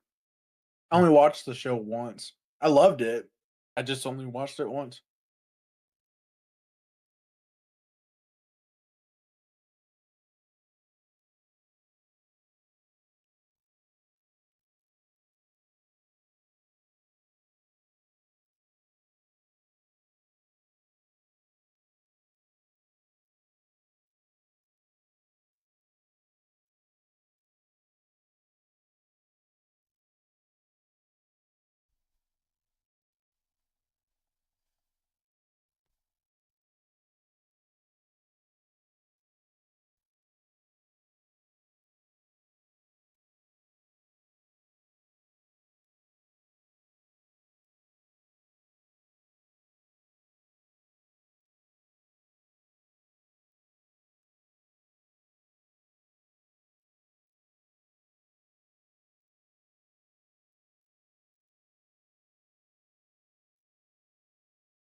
All right.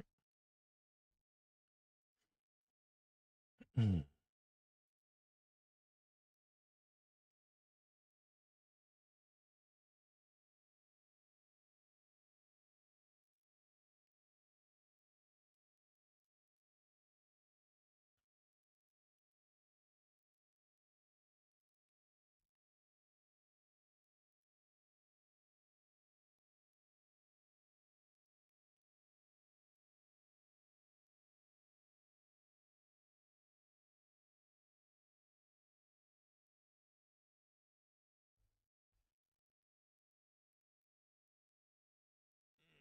All right. I'm gonna play. Let's see. Where is it?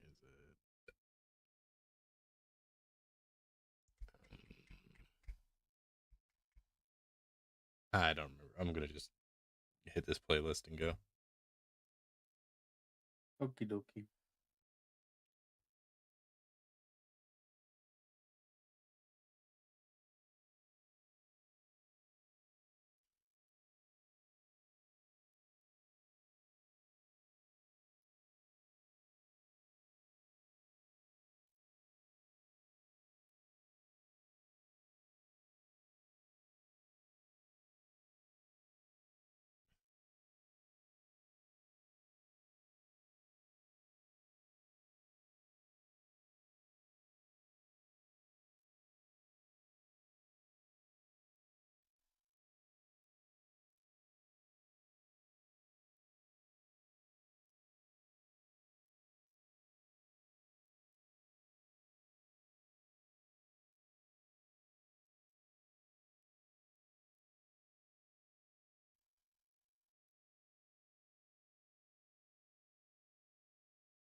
Hmm.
Okay.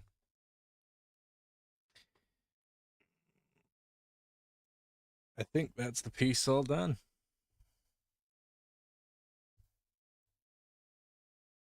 Nice. It looks That's a good dope. spot for good old Luke. Mm-hmm. All right. I think that's going to be all. And I got for the tonight. perfect theme song for him. Hmm? I got the perfect theme song for him too. It's a song called "Exactly Fighter." I'll listen to that later. But right now,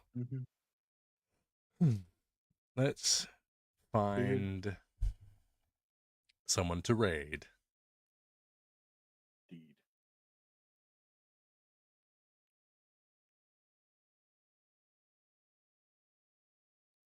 Let's see. Got a couple of people.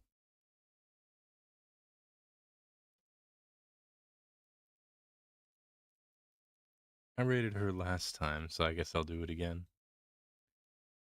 It's the other sheep VTuber. I need to add her to my collection.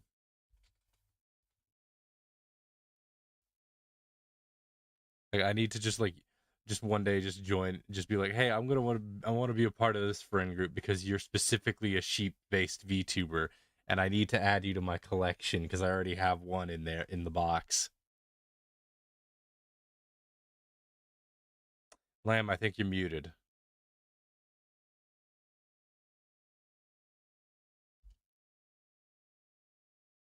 All right, well, we're gonna go ahead and raid. Y'all go ahead.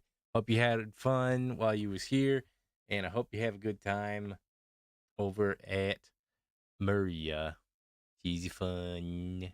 Yo, bye bye.